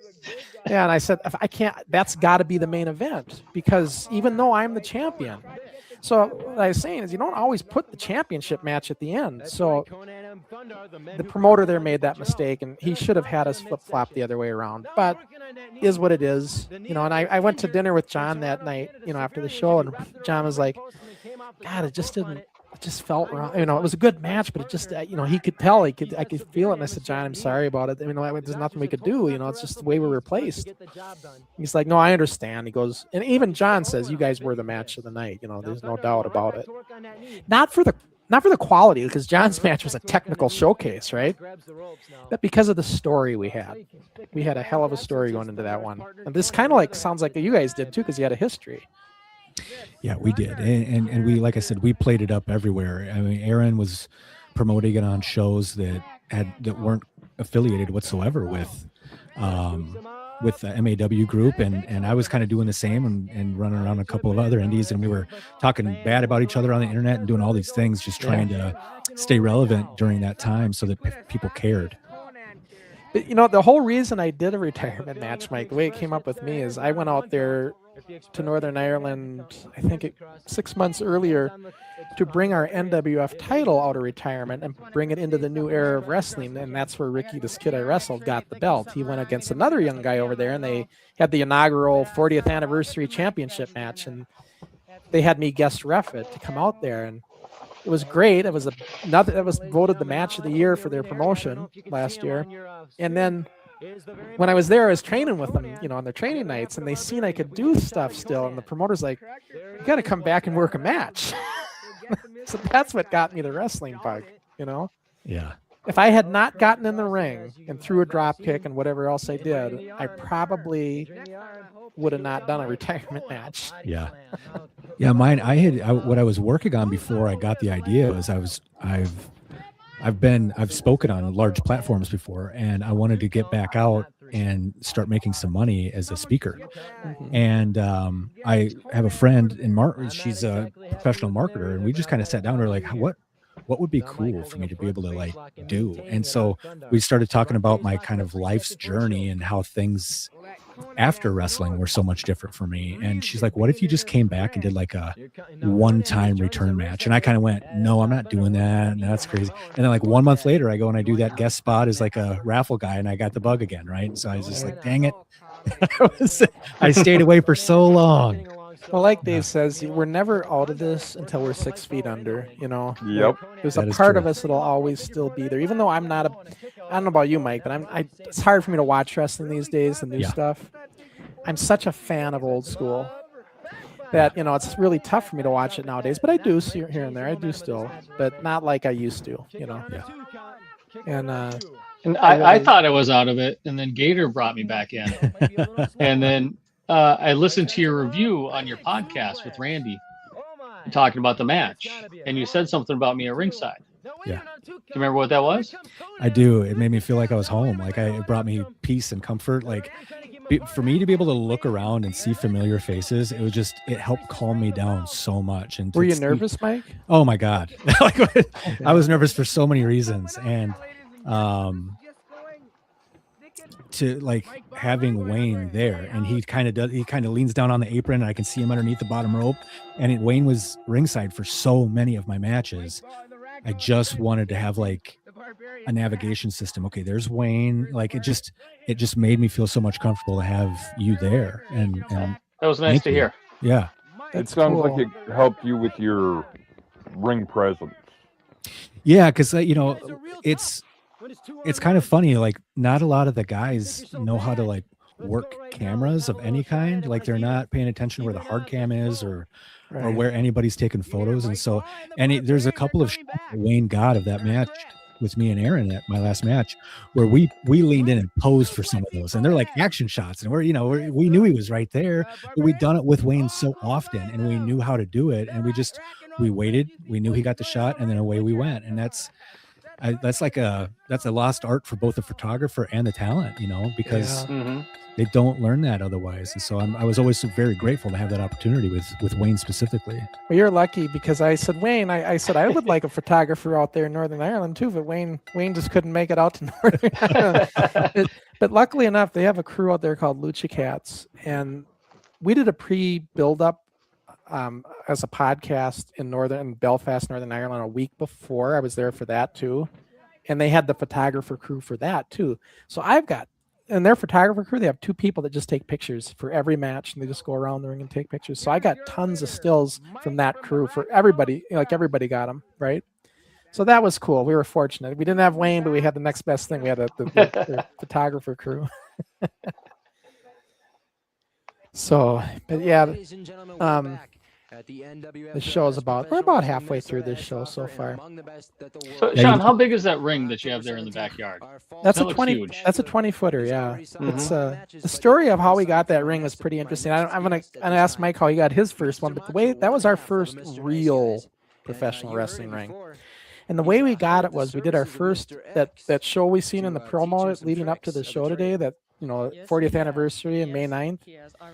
Well, that event was we built that ring, and it wasn't a real ring. It was just a wood platform with posts and ropes. And the newspaper in town Anoka County did a story on us because it was a big deal, because we had 300 some fans there, and they were there and they took pictures and they did a big article. And in the article, they said, I had talked to them. They said, we gotta fix our ring because we had some ring problems, because that part of that ring broke that night. The platform, it caved in a little bit in one corner. And so I was saying how we need to find a solution to this. So luckily enough, a group out in Hutchinson read that article, and they had a ring they were not using anymore. And they, for whatever reason, gave us one hell of a deal. Maybe because we were kids and they knew it. But they sold us that ring for $300 cash. How, even in those days, that's cheap, right? Yeah. And even though it's only 2 feet off the ground, so it's a lower one, but it was nice, and had a center spring. It was the old breakdown with the center spring in the middle, and that was the first time Dave remembers this ring. That was the first time we had a real ring to bump in, and we were like, God, this is great, because everything up till then was hard ass platforms. Yeah. And we were doing suplexes and body slams on these hard ass platforms, even though we're kids, you can take it. But when we got that, we're like, nah, this is nice. Confidence level went way up with everybody because they knew they could absorb the fall a little bit better, Yeah. So with your ring, how did it go when you built your rings? It's what's interesting is that when I told you that a couple of us would go and like learn some moves and bring it back for the rest of the crew and teach them how, we did it at one of the guys had a girlfriend, and she lived with her folks, and they had a gym in their house. And so they would let us just like go in there and screw around. And so we would do like wrestling practice on their gym floor. We didn't have any pads. We did that for like, I don't know, 6 months. And then we ended up getting, another guy was dating a girl at the YMCA, and she was like, you guys can come use the gymnastics equipment so you don't have to fall on the floor anymore. And so then we start going to the YMCA. And then after we, when we did our first show at an armory, we rented that ring. Actually, we rented the ring for the first 3 or 4 shows that we did from Terry Fox. And there was a guy that had worked with my dad that wanted to be involved with what we were doing. And he was like, hey, I can, invest in your organization and get you guys a ring. And there was a local indie guy that was selling a 20, it was 20 by 20, but it was the old spring in the middle one, like you're talking about. Yeah. And he was selling one that he had made for like $3,000 or something like that. And the guy bought it for us. And, ultimately, like we gave it back to him when we stopped doing shows. And I don't know what happened to it after that, but that thing was hard as a rock, man. I hated bumping on that because it was it didn't give at all. That sounds like Eddie Sharkey's ring in Oh George's. man. Yeah, it was a tough go. Eddie's ring in George's was a 16-footer, but it had a center spring, and all of us used to joke about it, like the damn thing seized, it doesn't do anything, because you would get landed in the middle ring and you'd bounce. Yeah. The ring would move. Yep. But this particular one, this was a nice one. I mean, this had nice. You can see it a lot of times if you watch. It had a lot of good bounce. Dude, it's so cool you guys had an actual ring though. Like when you guys started doing this, what was the very first thing that you used for a ring? Well, the way we started out was bed mattresses. I mean, if you go back to the very beginning. Yep. The first, what looked like a ring was what we watched in that What's Coming Up on the Network show, that Group W show. That was just a platform with 4 posts and ropes, but it wasn't a functioning ring. You had carpet on top of it, right? Had carpet on top. The first ring we built then that we could actually hit the ropes and stuff was in the garage, and it was still just a wood platform though, so no spring. It was just a wood platform with metal posts, turnbuckles, ropes, so that it was functioning rope-wise, but not bounce-wise. And it wasn't until we got this ring when we actually had an actual ring that bounced. Now, you mentioned the training in the gym. Well, Eddie Sharkey's training, he never had a ring in the early days. It was just a gym. So we would do all these bumps on wrestling mat pads, basically, like high school wrestling mat pads. No give at all. So, and you would be doing hip tosses and stuff on that shit, Yeah. Now, eventually he'd get a ring, and sometimes he'd have a ring in the later days, and that was better. But a lot of it was just in that gym with the wrestling mat pads. That was what he used. And all you did was spot, you would do different moves. And then the rest of your training would come from actually getting thrown into matches, and you'd work with somebody who was better, that knows what they're doing, and they would guide you through it. So you learned all your moves, and then they would, call the match. That's how Eddie's training was. It was in the gym, learning the spots, and then doing shows, learning the chemistry of a match. That's how he did it. I think a lot of people did it like that back. I mean, that was how everybody did it when they were breaking guys in. I mean, that was right. Yeah, there was no such thing as like they do now, where they just training never ends. Yeah, that was not a thing. You trained for 6 months or so at the most, and then you were in it. Mm-hmm. So it's like they got it really good these days, Yeah. And there's no excuse for guys now to not get better. You think about that, because there's schools in a lot of places and more accessibility to rings, and I mean affordable rings than ever. One of the first huge rings I wrestled in, it was like a $6,000 or $7,000 ring. I mean, the thing, and this is in the early 2000s, and so it's like, man, how does just like a normal person afford something like that that wants to have a ring somewhere to work out in? Because in the early 2000s, they were about $5,000 for a ring then. Now they're like $10,000. Yeah. Remember I checked not too long ago on High Spots, and it was almost $12,000 for a ring plus the delivery fee. Yeah. A lot of people are buying them from a place called Monster Rings and Cages now, and they're about half that price for really good quality stuff. Yeah. Yeah, and so I mean, but like I said, for us to have this kind of, I remember when I'd have this ring set up, we did one in the front yard too on the driveway, and I remember neighborhood kids who weren't in our show would come along and they'd watch and they'd notice the ring bouncing, right? And then they'd say, they go, oh, you got a spring in there. That doesn't hurt. And I'd always say, come on up. Let me show you. Because you know how it is, Mike. If somebody's never done it, well, you give them a body slam, it's going to knock the wind right out of them, no matter if it bounces or not, right? Yep. So I just say usually a body slam or a suplex or something to really let them feel the jolt, and then they wouldn't question it again as they're trying to gasp for their breath. Yeah, that was always fun. The worst ring I ever worked was the Fred Moore ring. Yeah, Fred Moore Junior High, we used that ring, which was a boxing ring, and it was just wrestling mats on concrete with 4 posts in the concrete. Actually, now that you bring that, I forgot about we had also trained in a boxing after the YMCA. We rented a boxing ring in an armory for like weekends at a time to train. I remember I broke my nose because we put on these like really, really tiny shows, and I tried to give a guy like a sideways suplex or something. I think I broke my nose. The guy landed on me, and I think that if the ring had any give whatsoever, that would have never happened. But man, the ring was so. I mean, it's a boxing ring, right? So falling on that thing, it was like falling on a floor. Yep. I'll tell you, the match I had, my final match, Ricky was really good. Like he took care of me, but he does a finisher where he goes off the top rope. Because I wasn't gonna take the belt. I wanted Ricky to go over in this, right? And so he's gonna finish me with his elbow. He does a top rope elbow drop, but he does it as a back bump. He does it back bump style. And I'm like, okay, elbow drop this. I'm thinking that's cool. I can take that. That's not a big deal, right? He caught me in the ribs on that elbow drop, and I thought my ribs were broke. I mean, I got up. I was supposed to stay down and get pinned, but I kind of got up. I was just gasping. I was knocked the wind out of me, and I swear to God, I thought my ribs were broke. And it's just the way he came down. You know, when he does it back bump style. You know, if you're to do it the way I always did it, sideways, well, a lot of your body will take the absorb it. But the way he's doing with the back bump, he's got to break his fall, and his elbows are going to do it, right? So I should have caught him more, but I didn't. And my ribs paid the price, and I told him after that, I thought you broke my ribs. That's the only thing that hurt in that whole match is that.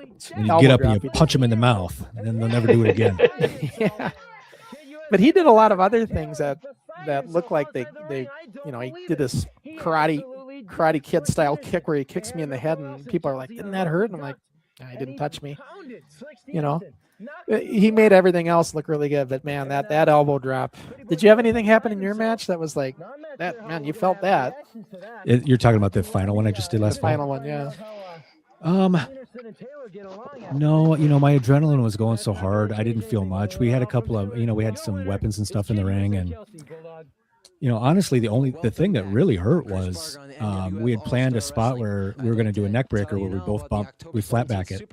And I remember him telling me, he's like, I'm going to do this move to you, and if you're not okay, you have to tell me right away, because I had the rib thing going on. And so I remember we both fell, and it was the first bump that I had since I broke the ribs. And so we both fall flat on our backs, and I leaned over to him and I said, I'm not okay. And he was like, all right, don't worry about it. And just like on to the next thing. And he took care of me, it was super cool. But like I said, had I been in there with pretty much anybody else, I don't know that I would have had such a relaxed environment. Because even maybe you can tell me too, the breathing thing was the one thing that I forgot about. And so my opponent was he would just constantly tell me, breathe. And that was so helpful for me. I'm like hearing his voice, right? And it was just like, okay, I'll breathe. And I listened. I mean, I let him call the whole thing. And so he said, you did everything right. So I just kind of followed his lead. And yeah, that breathing thing, man. So did you have that issue with the breathing? No, not too much. I did what I had. I got blown up. I did too, but it wasn't because of the breathing. I couldn't figure out what it was. Like halfway through the match, they're getting cotton mouth and everything. What's going on here? Well, the guys all told me, says what it is. They have that fog machine they use, and it's a small little building, and that fog machine takes up all the oxygen, and then that's what it is. And then they said that a lot of the guys have that problem.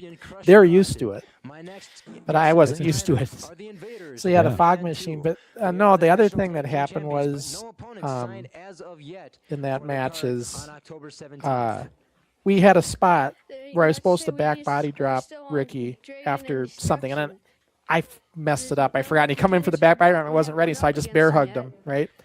So then we get in the corner. Ricky's so good. He's like, because I knew that was a spot we're supposed to do. And then we get in the corner. Ricky's like, Irish whip, reverse it, then back body drop. He fixed it on the fly, and we got the, we picked up where we left off. So he was very. I was in the ring. I was in good hands. Yeah. That's the kind of caliber guy I was in there with too. So I totally get that. Yeah. And he's such a good heel. The other thing I did is I reversed his figure 4 because I said, I was a big deal. I always said, Rick, if you ever put the figure 4 on me, I'm reversing it. So we obviously did that spot. We had a lot of good spots. We played off our story, right, that we were building up. Yeah. So and the callbacks are great too. Like doing a callback like that is the chef's kiss, man. Nobody does stuff like that. You're constantly telling them you're going to reverse the figure 4 and stuff like that, and then it happens in the match. Like that callback is awesome. Yeah, and then so I can't wait. They got to add the commentating to it still, so I haven't got the final of it yet. Yeah. Me and Ricky watched it on our show here, and we did our own commentating, but I can't wait to hear their professional commentating that they overlay with it. You sound proud of it, like you. Oh, it was a lot. Right? Like you, Mike. I lost a bunch of weight, and I was, I went from never going to the gym in decades to going to the gym every day and lifting weights, swimming, walking, everything, diet. Yep. And I went from initially 230 pounds down to 172. Okay. So I really got down. Now I put on about 10 to 15 pounds since, but I gotta, I'm gonna try to get that. I want to get back to where I was because I like being at that weight. But totally get it. But I don't want to put on any more than I've got right now. But no, it was good. I'm glad I'm glad I did it. But I don't want to do any more, and not at this age. I totally get that too. I mean, the guys I was training in Salt Lake City. They're like, "What are you gonna do when you come back?" I said, "Well, we'll see how I feel and everything." Because I got to know the guys pretty well. And they're like, "We could always use a ref." I said, "Yeah, but I got podcasts and the shows. I got so much to do. I don't know if I have time for that, And but I was thinking to myself, well, maybe now that I had the match, I'm like, nah, I'm not getting into this anymore. Got your fix. It was a good training school though. They really, it was. I'm glad I did that for 2 months with those guys because it did get the ring rust out of me. They did, and they showed me a few things that were beneficial. But just like I'll give you something simple. You know how when you do the Irish rips these days, they always jump back into it, right? They kind of jump back. That was never a thing. Now, back in the day, you did Irish whip, you'd lean them in, push them in by their chest, and then you would just exaggerate the throw, really like long throw, right? That's how you did it. So it's just little things like that. And I told Ricky, I said, Ricky, Nathan wants me to old school. I'm not gonna do the new stuff. I'm just gonna throw you the way we'd throw you, right? Yep. So it's just little things, Yeah, I see now. Like, what bothers me is, and this is such a pet peeve of mine. And there's some guys at least on the Minnesota scene right now, that are like top guys in Minnesota, if you want to say that. But they're doing this thing wrong, and it's driving me up a wall. They'll give an arm drag, and then instead of rolling the opposite direction and standing back up to buy that extra second, they give the arm drag, and then they just stand up and look at them. And it's the biggest. They don't roll through to get up. They don't roll. So if I'm arm dragging you, I'm rolling back this way. I'm going the opposite direction while you're bumping. Right. Because it buys me. Because otherwise, it's just like this awkward pause, and it looks like the other guy's still moving, right? So then you kind of get back up into it. But they arm drag and stand straight up, and it just blows my mind. It's the littlest thing. It just drives me crazy. Yeah, I know. It's amazing once you're a part of the business how much you can nitpick things. Yeah, right. Sometimes I just want to turn that brain off and be a fan from time to time. You just can't do it, Well, it's just a simple wrist hold, straight arm wrist hold. There's a technique to it now. Well, back in the day, you just held it. There was no technique. You weren't, now they get your hands a certain way, and you actually make it look like you're actually doing one. Yeah. Back in the day, you just held it. So it's funny you say that. I remember because you're talking about a top wrist lock, and so I was, or an arm wringer, right? Yeah, an arm wringer, basically. Yeah. So I was trained the way you're talking about it, but I started going out and working some shots kind of for a company called IWA Mid-South, and they had guys from all over the place. Some really technically sound guys who made TV. CM Punk came from there, for God's sake. So those guys were doing stuff so different, and we would watch them do these little nuances where that was the first time I saw somebody start really trying to work the fingers in a top wrist lock or whatever, right? Like all those little details were starting to matter, and that was the first time I'd ever seen it. And then I started noticing it more and more, because it just started to kind of blend into what we were already doing in Minnesota, and lots of guys started being more aware of the little nuances like that can make a difference, to make it look more legit, I guess is the best way to put it. Well, the thing that I remember talking, like, these guys don't do running drop kicks anymore. So Ricky and them, they know the standing drop kick, but they don't do the running. And that's how I always did it. I would throw my opponent in the ropes. I go into the ropes. We'd come back. I come back running and meet them in the middle and drop kick. So I said, Ricky, I'm going to do that. And they're like, okay, because he's never taken it that way. Yeah. They're used to side bumping, right? So when we do a running drop kick, you got to take like a clothesline, like it's taking you off your feet. Because if you just side bump, I'm going to land on you. Because of the way we're falling, because I'm running at you. So I had to kind of teach him how to do it, and he did it fine. And I asked him, I said, so how'd that go? And he's like, it was fine. Once you explain it to me, it's fine. But it's interesting though, like you said, Mike, some things you just don't do anymore. But you don't hardly ever see anybody do a running drop kick these days. If you what you're talking about specifically just kind of like gets me excited, because that's the way the territory system worked. You would go to the different territories and you would learn stuff like that, because you're working with all these different guys from all over the globe. And so you were constantly exposed to different styles, and you would learn that. And now people kind of stay where they're at, and all the styles kind of start looking alike. And you can tell regionally, especially when I was working, you could tell guys that came out of Minnesota, you could tell guys that came out of like Indiana, Chicago, you could tell guys that came out of the East Coast or California. Yeah, because they're going to train the same way. Yeah, everything is circular, right? And so you guys are all working together, you're all working the same shows, you're all, and so it just, everything gets stagnant pretty quickly because of that. And the territory systems were gone. And so I love what you're talking about, because you're literally bringing back something from a different territory and saying, hey, let's try this. And they liked it, right? It's new, it's different. They did. And I'll tell you, I don't know if you remember this move. You remember Buck Sumoff, right? Oh, Jesus. I mean, we're not going to talk about his deal. But he did. I'll tell you about a fist fight I got in with him one time, though, if you want to hear a real dirt. Well, yeah, I could see that. I could see that happening. But no, he did a move. It doesn't even have a name that I know of, but he'd do this where he'd have a running headlock, and he'd pick the opponent with the headlock, and he'd run into the turnbuckles. He'd walk the turnbuckles going to cross body block. And I stole that from Buck Sumoff back in the day. I used to always, I called it the 1, 2, 3, because it's 3 steps, 1, 2, 3. And I did this out there. And I remember when I did it in training in Salt Lake City, they'd never seen that before. And they're like, the trainers out there were like, that's pretty cool. And I remember the one guy said, I'm going to steal that from you. He's telling me, because he wanted to bring it into because they all work matches here. And here you stole it from a guy who's notorious for stealing from everybody else. And I told him, I said, hey, I seen it from Buck Sumoff back in the day, and I just always liked it. And but it's a forgotten move. It's one of these ones you just don't see, and it's pretty easy to do. It's not hard, but they kept telling me, they were critiquing me, because I always did it where I'd get the headlock, and then I would just let go and hold with one hand and run and do it. And they're like, keep the headlock on. They're always trying to make it perfect, right? Hold the headlock. Well, it just screwed me up. So I always would just do it like Buck did, with just the one hand and go up the turnbuckles, and so. But yeah, there's always, and I remember they always said this in Salt Lake City, where their common thing was like 31 flavors. There's many ways to do things. There's never always just one way to do it. Yeah, the problem though is that wrestling's so political that if you're not doing it a way that a certain promoter or other wrestler wants you to be doing it, then it's wrong. Right. At least that's how it was when I was there, because it was super political back then. And sometimes that helped me, and sometimes that really hurt me. Well, with my arm drags, you mentioned arm drags, they kept telling me I had the Ricky Steamboat arm drags, and they weren't used to it in Salt Lake City, because they're used to just dropping down, and doing it. Yep. And I'm doing the whole turn, right? Mm-hmm. And so, and when I went to give one guy the arm drag, I'm trying to turn it, and he's not going because he doesn't know what to do. And I looked at the guy and said, and he goes, no, he goes, the guy, the trainer that was from out east, he goes, you're doing nothing wrong, Crusher. He just doesn't, they've not seen this before, is what he said. You need to watch some old tapes. Yeah. Watch some Ricky Steamboat.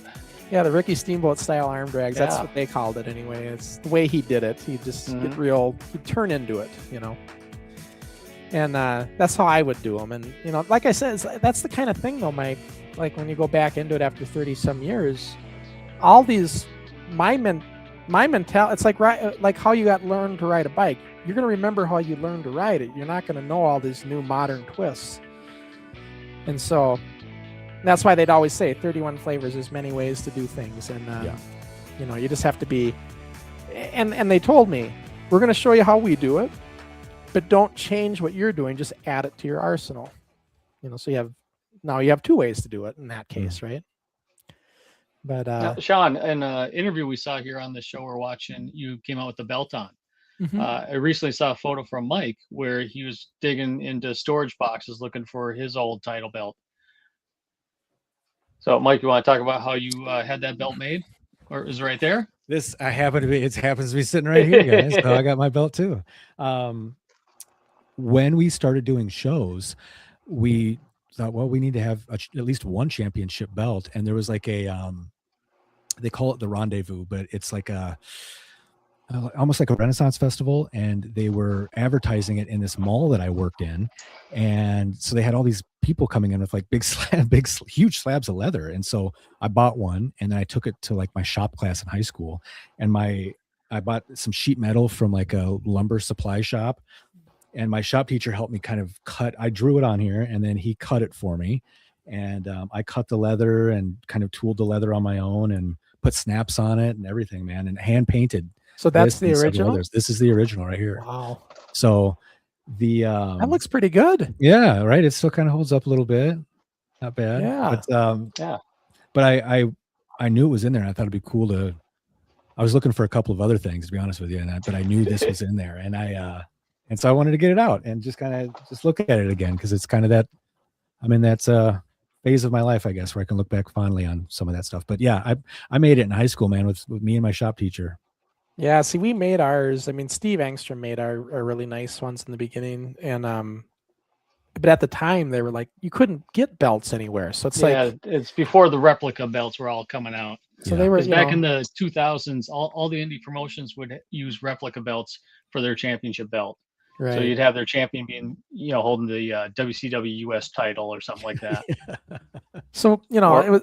But, getting leather is pretty easy to do, or imitation leather, as we would use a lot of times because we couldn't afford real leather. And then what we use is that automotive chrome tape. It looks really nice and shiny if you do it nice and be, really delicate with it, get it just right. And that would make nice shiny plates looking. That's brilliant. Yeah. Oh, man. And then, of course, you go to I remember going to the Minnesota Fabrics, all the gems and different things you can get to decorate up trophy pieces, whatever we could, and make the belts up to look really good. And I remember Eddie Sharkey seen it, when I did that dual card. I defended my belt, and he's like looking at it, he's like, how did you do this? Like, can you get us one? He just couldn't understand, because Eddie hooked us up with getting boots and tights, but he's like, he knows nobody who can do belts, and so he was really impressed with the belt. I remember that's that. cool. Yeah. And but and I remember when I wrote my book, when you said you came across it, even then people were seeing the pictures of us back then with our belts and stuff, and they're like, how'd you get those nice looking belts from back then? Like, they were even asking, they had a really good look from a distance, but if you looked really close, yeah. So now I've got them replicated with actual belt makers. They've replicated all our belts. It's all that stuff back there, and they've made them look better. They look like that, but they just look better now that they've been done properly. That's cool. Yeah. I think you're talking about the ads in the magazines, I used to just buy up all the magazines, man. And I do remember seeing your stuff in there, and I remember looking at it and thinking, thank God it wasn't just me that was doing crazy stuff when I was a kid, man. And then to learn that you guys were out in Minnesota, I was like, oh man, it's like, I legitimately thought you guys were bigger scale than what we had done. Because we weren't on TV, but we were just drawing like monthly shows. And, right. It was just, I thought, okay, this has been done before, and let's see if we can't just carry on something more. And I do remember after I started working more on the independent scene, I got very close with Horace the Psychopath, and he told me that, because he and I never talked about my stuff, how I started out, like we never talked about that. We travel together and we would never talk about that. We talk about everything else, space aliens and whatever, man. But we never talked about AWO. And one day, just out of the blue, he was like, "Hey, I wanted to tell you that there was a show that you guys were doing, and Jerry Lynn and I were going to show up just to check it out because everybody was talking about it." And I was he caught me off guard because I didn't even really know that he knew what I had done. And then I started thinking, man, like I knew who Horace was. He was one of the first indie guys I met when I was a kid, and I bought his T-shirt from his gimmick stand and everything, you know. And I certainly knew who Jerry Lynn was, and so I was like, what would I have done had they actually shown up? Like I would have been mortified or super excited. I don't know, but like that would have freaked me out seeing. And Jerry was in ECW at the time, so it would have been extra weird. Well, you know, like of course I was on cloud 9 when Eddie Sharkey, because when I met Eddie Sharkey, you know, we went to one of his shows. I didn't even know who he was, Mike. I mean, Steve Angstrom, the adult, was when he's like, no, he's trained the Road Warriors and Jesse Ventura. I said, oh, that's cool. Let's meet this guy, right? So we went to one of his shows, a very small show, and Steve was the bullshitter, right? And older than me, and he got talking and got us in, and Eddie knew we were there, so Eddie wanted to meet us because he heard of us. And the first thing out of Eddie's mouth when I seen him was like, I know you guys. You guys just did that thing at the Armory. We got to get together and do a show sometime. First thing out of his mouth. And I'm like, yeah, we do got to get together and do a show. Like I was wanting to do it right now and then, but Eddie was smart. He didn't do it right away. He had me and Steve train with him all that summer. So he smartened us up, knowing we would smarten the guys up so that when we did do the show together, we'd be a little more polished than what we were. So he never said that, but looking at it in hindsight, that's what he did. Oh, I know how his brain works. You're absolutely right. Yeah. So, but it was a good experience. And, but our show was really, really fueled by the cable television show that we had in the time slot, because it wasn't just in Minnesota. We went 22 states with it. And it's unbelievable. Did you ever get, I wish I knew the answer to this, and forgive me that I don't, but did Meltzer ever reach out? Did WWE ever reach out to you? Wade Keller, Wade Keller actually went to our shows. Wade Keller was my age. He's our age, yeah. And he was just starting Pro Wrestling Torch. He was like on episode 1 or 2 or whatever. And I remember he showed up at we did shows at the Dry Dock in Spring Lake Park towards the end. And Wade showed up. And I remember Jeff Dinsmore is kind of our acting promoter. He's like, hey, Sean, I want you to meet this guy. He's doing a wrestling newsletter. His name's Wade Keller, and he wants to write, he's in the write about something. All right. So I talked to him for a bit, and I said, so I asked him about his wrestling newsletter, and I said, yeah, we just did a show at the Armory because we had just done one. He's like, I know, and I wanted to go to it so bad, but I couldn't because NWA was in town. This was when NWA came to town for the very first time. And dumb me, I promoted our Anoka Armory card the same night the NWA came to town in Minnesota for the first time. We still had 70 people show up, but I would have been a much better crowd if it was we're going up against pretty good indie crowd today. 70 people. Yeah, but when you're in the Armory with 400 chairs and you got 70 people, it doesn't look like a big crowd.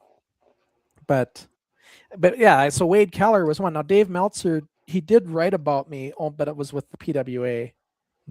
Okay. He had a match review, and one of my matches I remember was in Pro Wrestling or not Torch. It was like, what was this newsletter called? Observer. The Observer. Wrestling Observer. Which I think was probably Wade, because Wade wrote for him then. So I know Wade was at the show too, so he probably did the review. But that's the only time. No, none of the guys. But when I went to a wrestling convention, me and Charlie went to one to promote the book and documentary. We ran into a lot of the guys, Bobby Heenan, Nick Bockwinkel. Nick Bockwinkel remembered us because we were in the elevator together, and I told him all about it because I gave him a copy of I gave him a book and everything. I gave them, stuff. And Nick's like looking at the book and it's like, I remember you guys. Because, Nick was in the office a lot, and I was always trying to get into the AWA. So I was sending Vern copies of our tapes and telling him about everything we're doing. And Vern never talked to me, though. He always had me talk to Roy Nelson, who was his agent. So every time I called, I'd always get Roy, and Roy knew me by name. And I remember telling Roy, I said, you know what, Roy, we're going to do our first Armory card. We're calling it Superstar Spectacular 86. And he started kind of laughing. I was like, what's the matter? And he's like, it just sounds like something we'd do. He's thinking of the name. But And I always told them what we were doing, every big show we did and everything, thinking they would do something with this, but they never did. But they did let us get away with a lot. We were using All-Star Wrestling.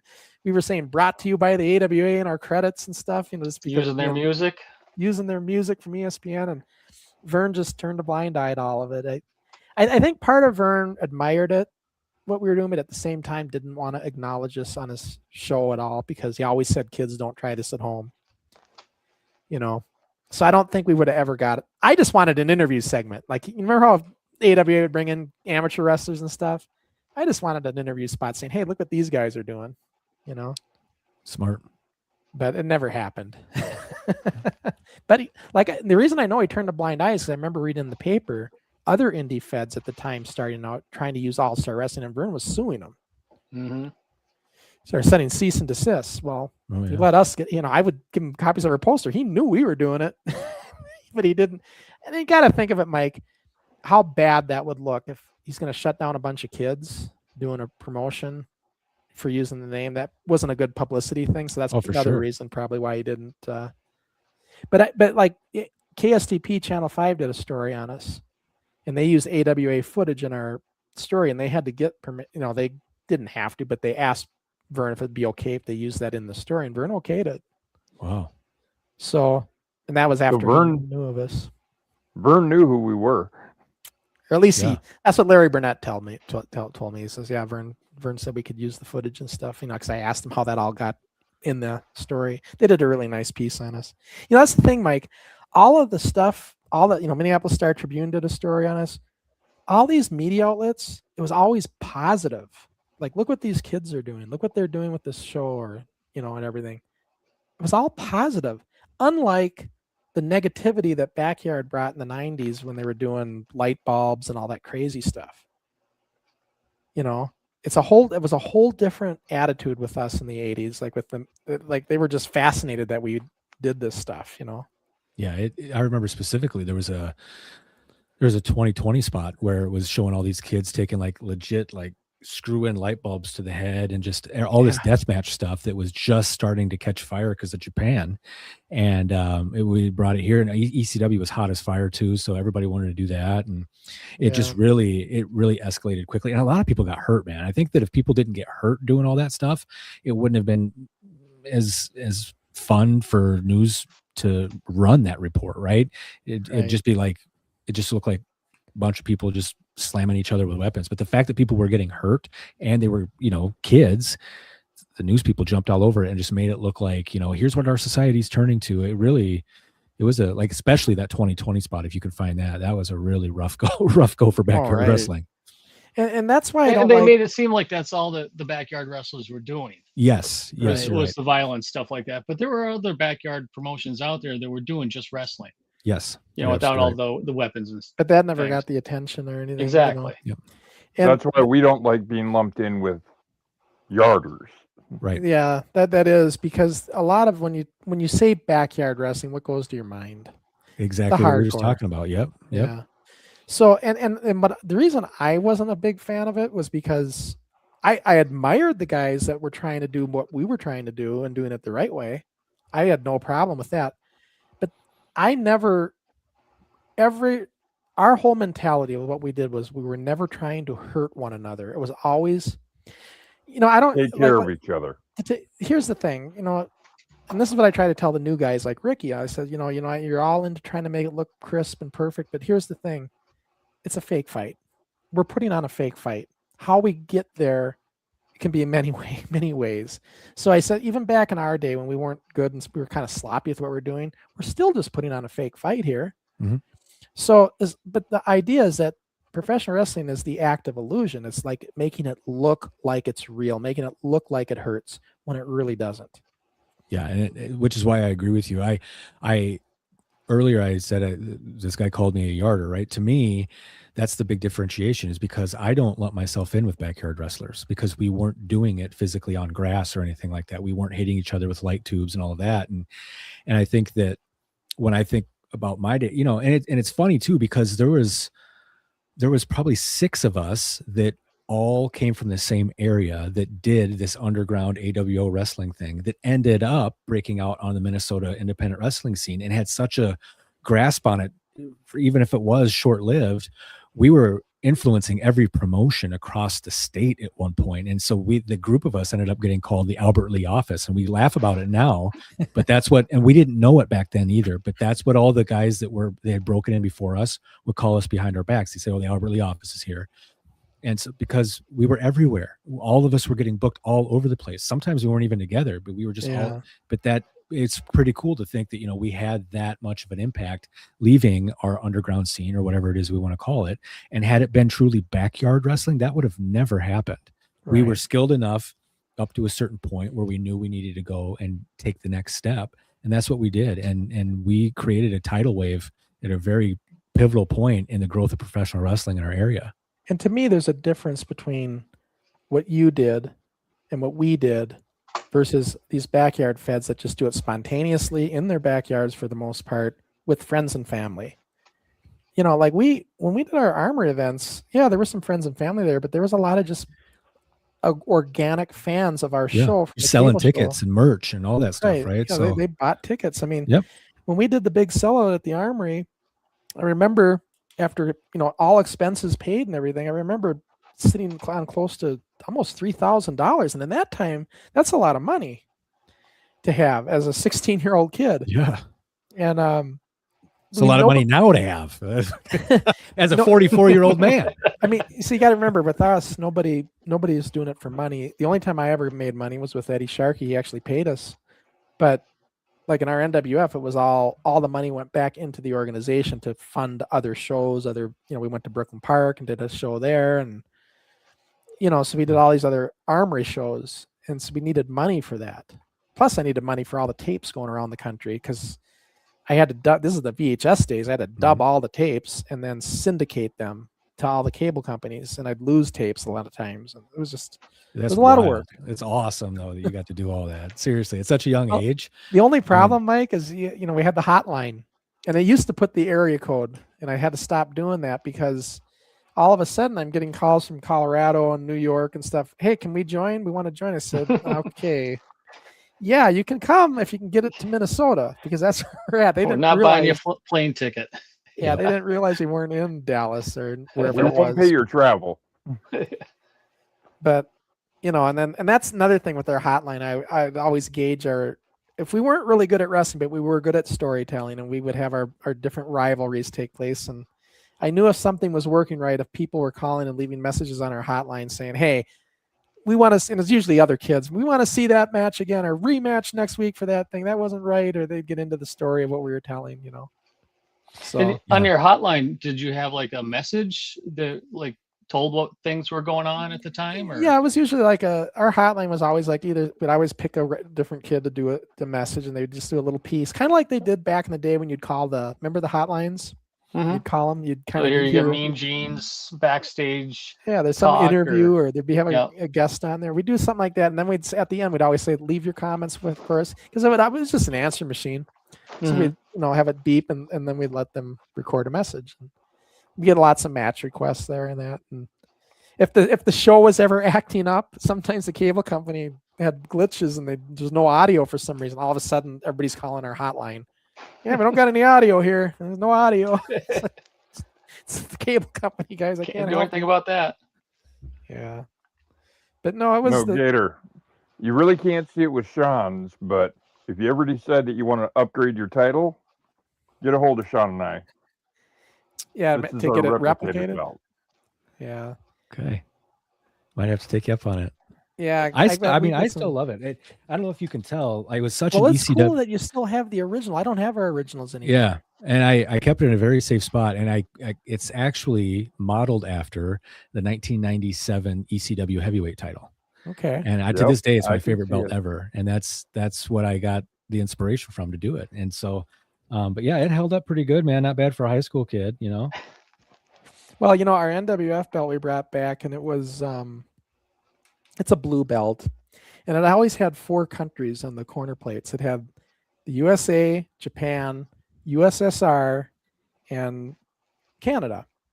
Well, when we brought the belt back, I had one made for Europe, and I had to make it more durable because they're going to travel with it and use it, and it can't be And I didn't want it super heavy, so I didn't make it 4 mil like they usually are. So we went 2 mil plates, so it'd be a little more easier and everything. But one of the things I said is, it's going over to Europe.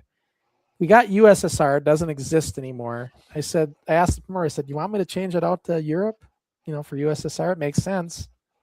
And he's like, yeah, you don't have to. Well, I did it anyway. So we did make that change because it's in Europe, let's replace USSR with Europe. So, but now our world title, like Dave always says, it's actually a world title. It's went from the United States to Europe.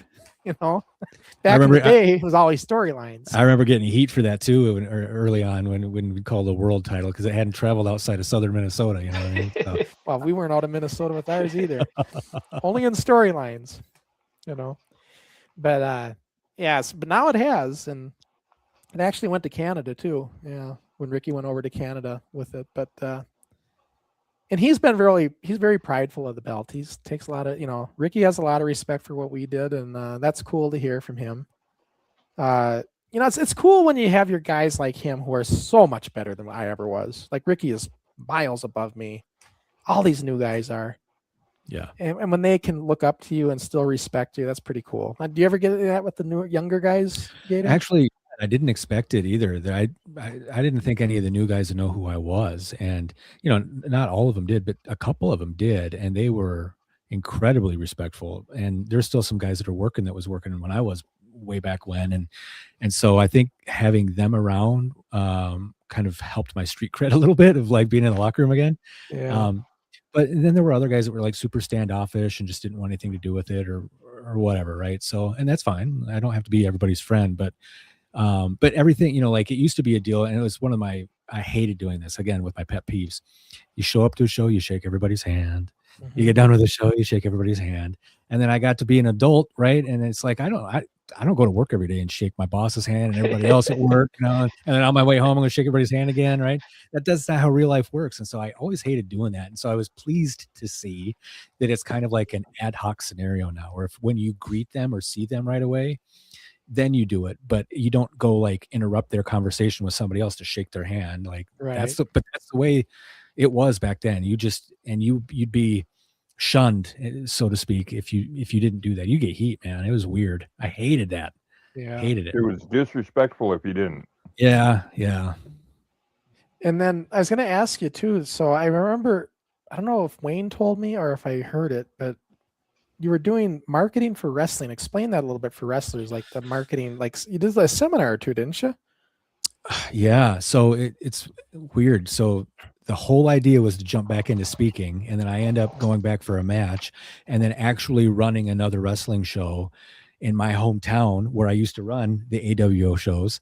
I got an opportunity to book a show there last November, and I'm doing another one here in June. That'll be my last one. They're actually tearing the ballroom down. But so like all these crazy things were happening. And then there was this promoter that was like, hey, what do you want to come in and teach a seminar? And I was like, dude, nobody wants to have me come in and teach them how to do, suplex. Like, you don't want me to do that. Yeah. And so he was like, no. Like, how about you come in and teach people sales and marketing? He's like, that's what you do, right? And I was like, yeah, I've like the last 15 years of my life has been doing it at a corporate level. And so I said, well, let me think about it. And I, a couple of weeks go by and I started thinking about how would I marry the two, everything I did. Cause I've been doing, I'm actively a sales trainer. And so I thought, what if I was training wrestlers on how to, sell and market themselves, which and I'll be honest with you, like my skill set as an actual wrestler was average at best. What I did well was worked my charisma where I needed to work it and sell the crap out of my merch. And I started to like learn it on the fly like that, like how to market yourself, even like putting your website on your gear and just stuff like that. I was paying attention to what other people were doing. I think you were one of the first people I saw do that. Put your website on your gear, just right on the back of your trunks or yeah. And one of the few to actually have a website. Yes, you're not absolutely a lot right. of them invested their time or money into doing that. Yeah, that specifically got me booked and flown places. People who had not seen me, this is before YouTube, so they didn't know who I was, right? They would just book me based on their perception of what I was putting out into the world through my website. Right. And a lot of it was Wayne's photos. A lot of it was, I mean, my gosh. And so, yeah, when I started thinking about all that, I was like, I can teach this. They want me to come in and do an hour. Like, I don't even know if that's enough, but I can teach it. And so I put together, a curriculum for a 60-minute session, and I just kind of rolled the dice, and they were like, we'll pay you a X amount of dollars just like as a guarantee to come. And then anything over that you get. And I was like, it's more money than I got paid wrestling. So hell yeah, I'll come in and do that. So I showed up, and there was 6 people that were like interested in doing it. And when we got done, they were like, that is not what I expected. We didn't know what to expect, but it was, they got, a Fortune 50 level education for $30. And, I'm very proud of that session. I think it went incredibly well. I just know that it's not a 60-minute session. I go long. So we probably got to do, like 90 minutes would probably be the sweet spot. But I think nobody else is doing that right now. When they teach seminars, it's all about how to do these moves or how to work the crowd that way, which is fine. But there's nothing else out there that's kind of touching that button of the wrestling business. And I think it's trying to teach these guys. That's really a good thing for indie guys to know and to know about and learn, because they don't all think that way, Yeah, like that mindset. Right. And like what they had me when I was out in Northern Ireland, he wanted me to talk to the guys, because I'm like you. There's nothing I can show these guys. They're so well above me. I said, but one thing I can help them with is what me and Ricky do so well, which is why our match was such a hyped up match, is how to do promos. Nowadays, it's not interview segments like it used to be. You use social media to do your promos with your opponent, and you tell a story.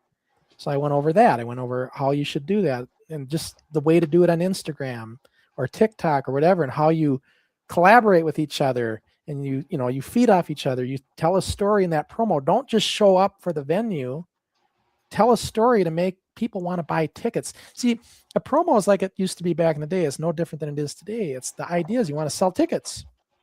Yep. So you're just not doing it as a formal interview spot on a weekly show anymore. You're doing it in social media. And so that's what I did. And I'd tell them, we'd want to go over things and how do you do it? Like, how do you get yourself over? Your story needs to be a beginning, middle, and an end, and you have to have a hook at the end, something that's going to hook the fan. Just the same concept traditional interviews had. Sure. But you're just doing it with yourself as a promo. And so that's one thing that I'm glad I had with Ricky with this match is he's so good at that's where he shines, is in telling, his promos and storytelling. That's so great.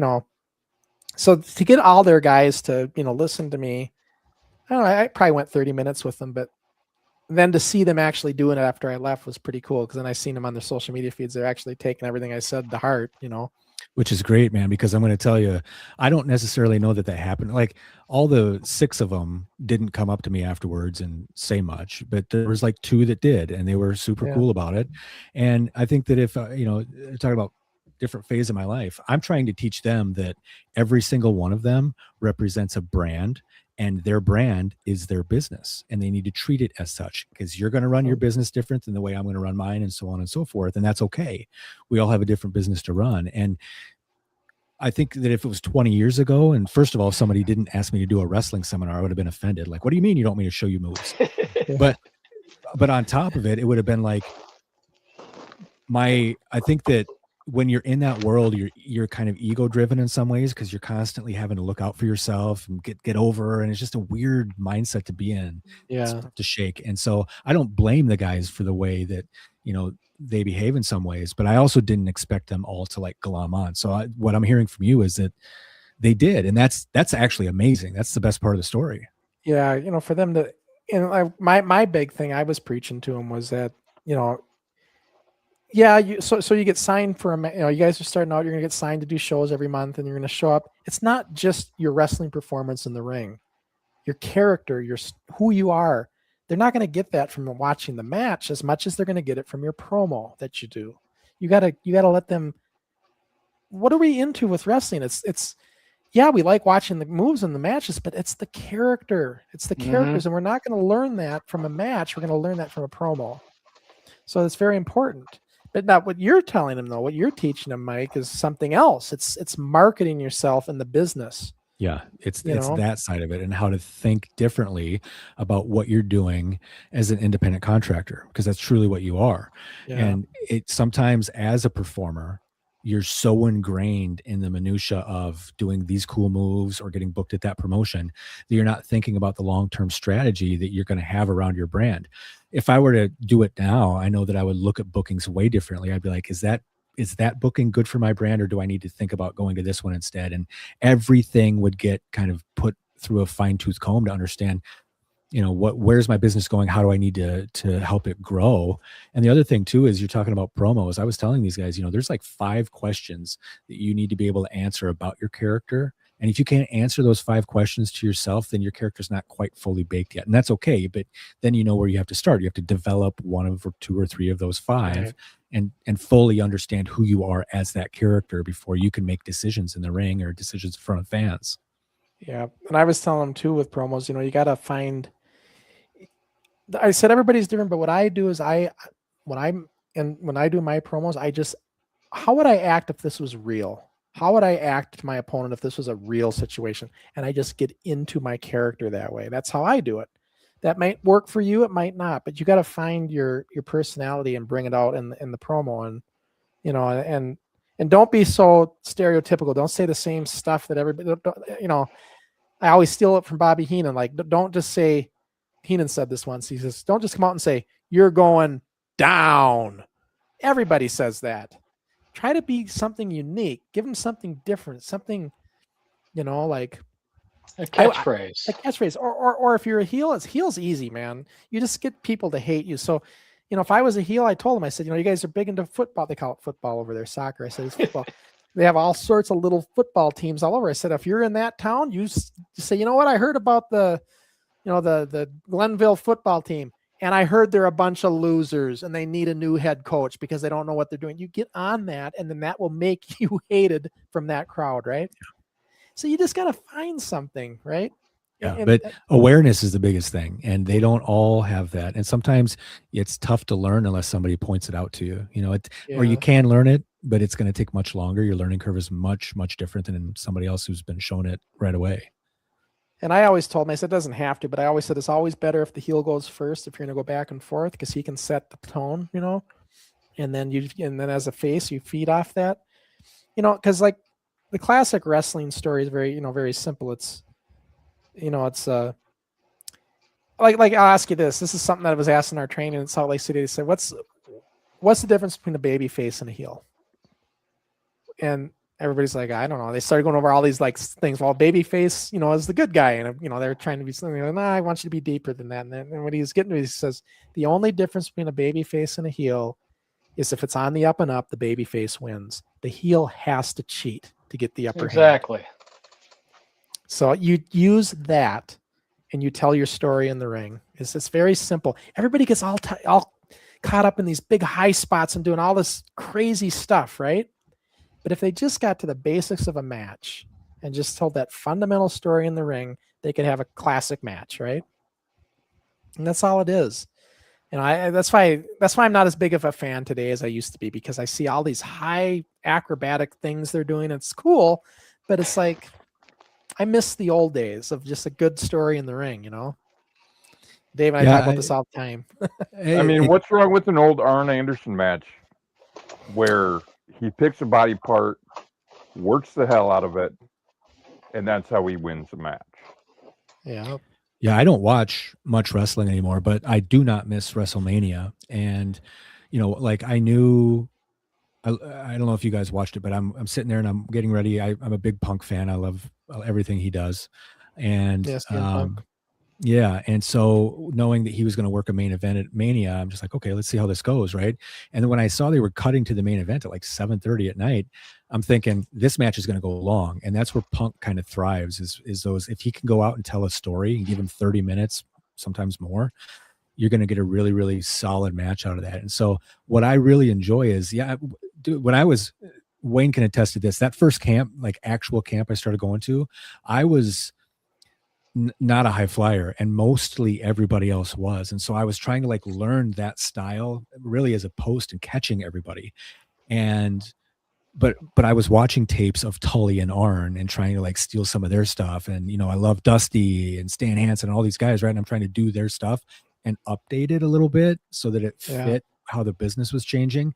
So when I watch wrestling now, and I can see a lot of that old school storytelling with a modern twist to it. That I really love that, because that's how you know that the performers that are doing it understand the breadth that they've been able to come up through, and pay homage to the wrestling business. It's beautiful. And what was cool about the 80s was you had different styles of wrestling always fighting each other. You had big brawlers that just brawled, and you had high flyers, and you had technical wrestlers, and not everybody was the same. You know, I remember like I did back in like 86, I was doing the flying head scissors. You didn't, a lot of guys, there wasn't, you could count in one hand almost how many guys that back at that time that were doing a few that. high flyers that would do that. Greg Gagne, Yeah. Brunzel. But it not a wasn't, lot, yeah. it wasn't like everybody, right? And so No, now, definitely not. but nowadays the way they're trained, everybody's trained to do everything. Yeah. So it's like I used to get heat in those early camps because I couldn't do a back roll. I just physically couldn't do a back roll, man. Well, and so like everybody's getting trained the same way. The guy's 110 pounds and the guy who's not, right? Let me tell you a funny story too about when I went back to training. Like, okay, so a snap mare, the way they are now, they roll them. It's a front roll.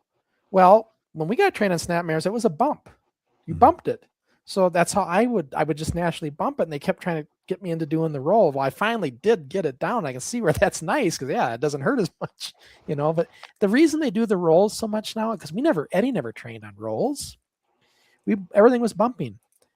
But the reason is because rolls will make your body last longer if you can roll through things more versus bumping them. So like a snap mare, for instance, you can do it as a roll much easier than you can doing it as the bump. I mean, they wouldn't frown on me when I do. They say, yeah, that's the old way, but you know, you want to roll it, you know, if you can, you know. So even you're talking about doing the Rick Rude neck breaker, you know, and if you think about that, the reason it got changed to people flat back in those things is because that compression on your spine, you're just sitting straight out with another grown man at the exact same time. And the impact that does on your spine over time is, you know, is irreparable. So yeah, some of those evolutions that have happened in our business are really for the best, and especially the longevity of the boys. Yeah. Because even like we used to always call it a veal throw. I don't know if I told you this, Wayne. It's not a veal throw. It's actually a Beal throw. Veal throw, yeah. It's like a souffle. Yeah, the souffle. Instead of saying suplex, Vern would always say souffle. Yeah, a lot of guys would actually. Yep. But no, the Beal throw, like I did that to Ricky, and they actually call it a European throw. They have a name for it too, but they've seen it. But back in the day, when like the way they do hip tosses now, it's you're bumping, you're motioning through. But back in the day, we did the hook and you would actually throw them. You would do a lot of the throw. And that was much like the Beal throw, where you just really throw them. And you do a lot of it, where now it's a lot more, the person taking the bump is going to do most of the work. And you're just going through even a power slam. Back in the day, a power slam, we would hook you and take you over. And now it's they do it more as a bump. The guy getting power slam bumps through it as a front bump, you know? So I think, well, back bump, but I mean, somersaulting through it, right? It's funny how it's changed. But anyways, guys, I suppose we should probably wrap it up, huh? We've been going about 2 hours here. Oh, my. Yeah. But this is, and I could talk forever on this stuff, you know? It's, you know, so much in all fun. honesty, listening to things, honestly, Gator, you'd be good for a forward show. Yeah. You know, because with the forward shows, we are talking about the future of wrestling. I think just talking bring to up Ricky, your marketing. letting them talk to Ricky too would be great to hear, you know? I'm down, guys. I appreciate you letting me come on today. I kind of fanboying out a little bit knowing that I get to talk to you guys. So this is pretty cool. This is like a generational thing for the state of Minnesota, man. You guys started, I came in behind. Like it's pretty amazing. So I'm going to say right now, if there was a Minnesota Wrestling Hall of Fame, I think the four of us would be. Well, in there. there I'm is. just saying. There is technically Wrestling Hall of Fame, Minnesota. Carol Really? Castle. Yeah. Dave and I went to lunch with her, and when I was in town last time, she's a great person. She's but she's, it's not like they have a building, I don't think, and anything, but there is a Hall of Fame. She's had a few inductions. Yeah. It's also a mix of high school, because I went to one where there were some coaches that were inducted, some high school coaches. Right. And I saw Ron Malcolm, our old wrestling coach there from Anoka. But she goes to Carol also went to Anoka. Well, Carol also, she goes to the What's that event? Cauliflower Alley Club. Cauliflower Alley Club. She always has a booth, and I know the last one I gave her a bunch of books and DVDs of our stuff, and she had a little thing there for it. She was helping push it for us, and she sent me a picture of it. I thought that was cool. And she also does the. I'm trying to think of what it's called.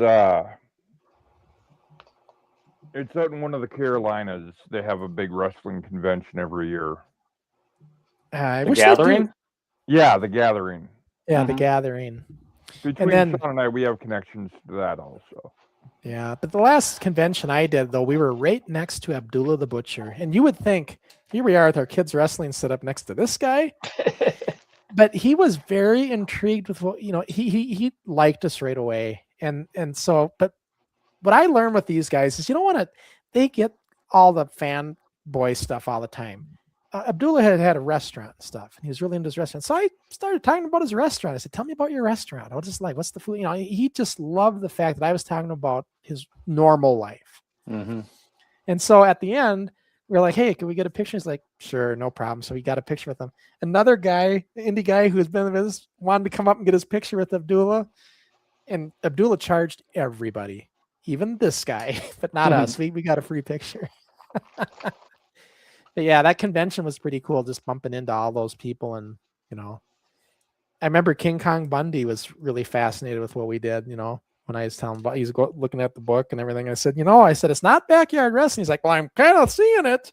He's looking through the book and everything. But no, it was pretty cool. Like those guys were really, they treated us pretty cool at that convention, right?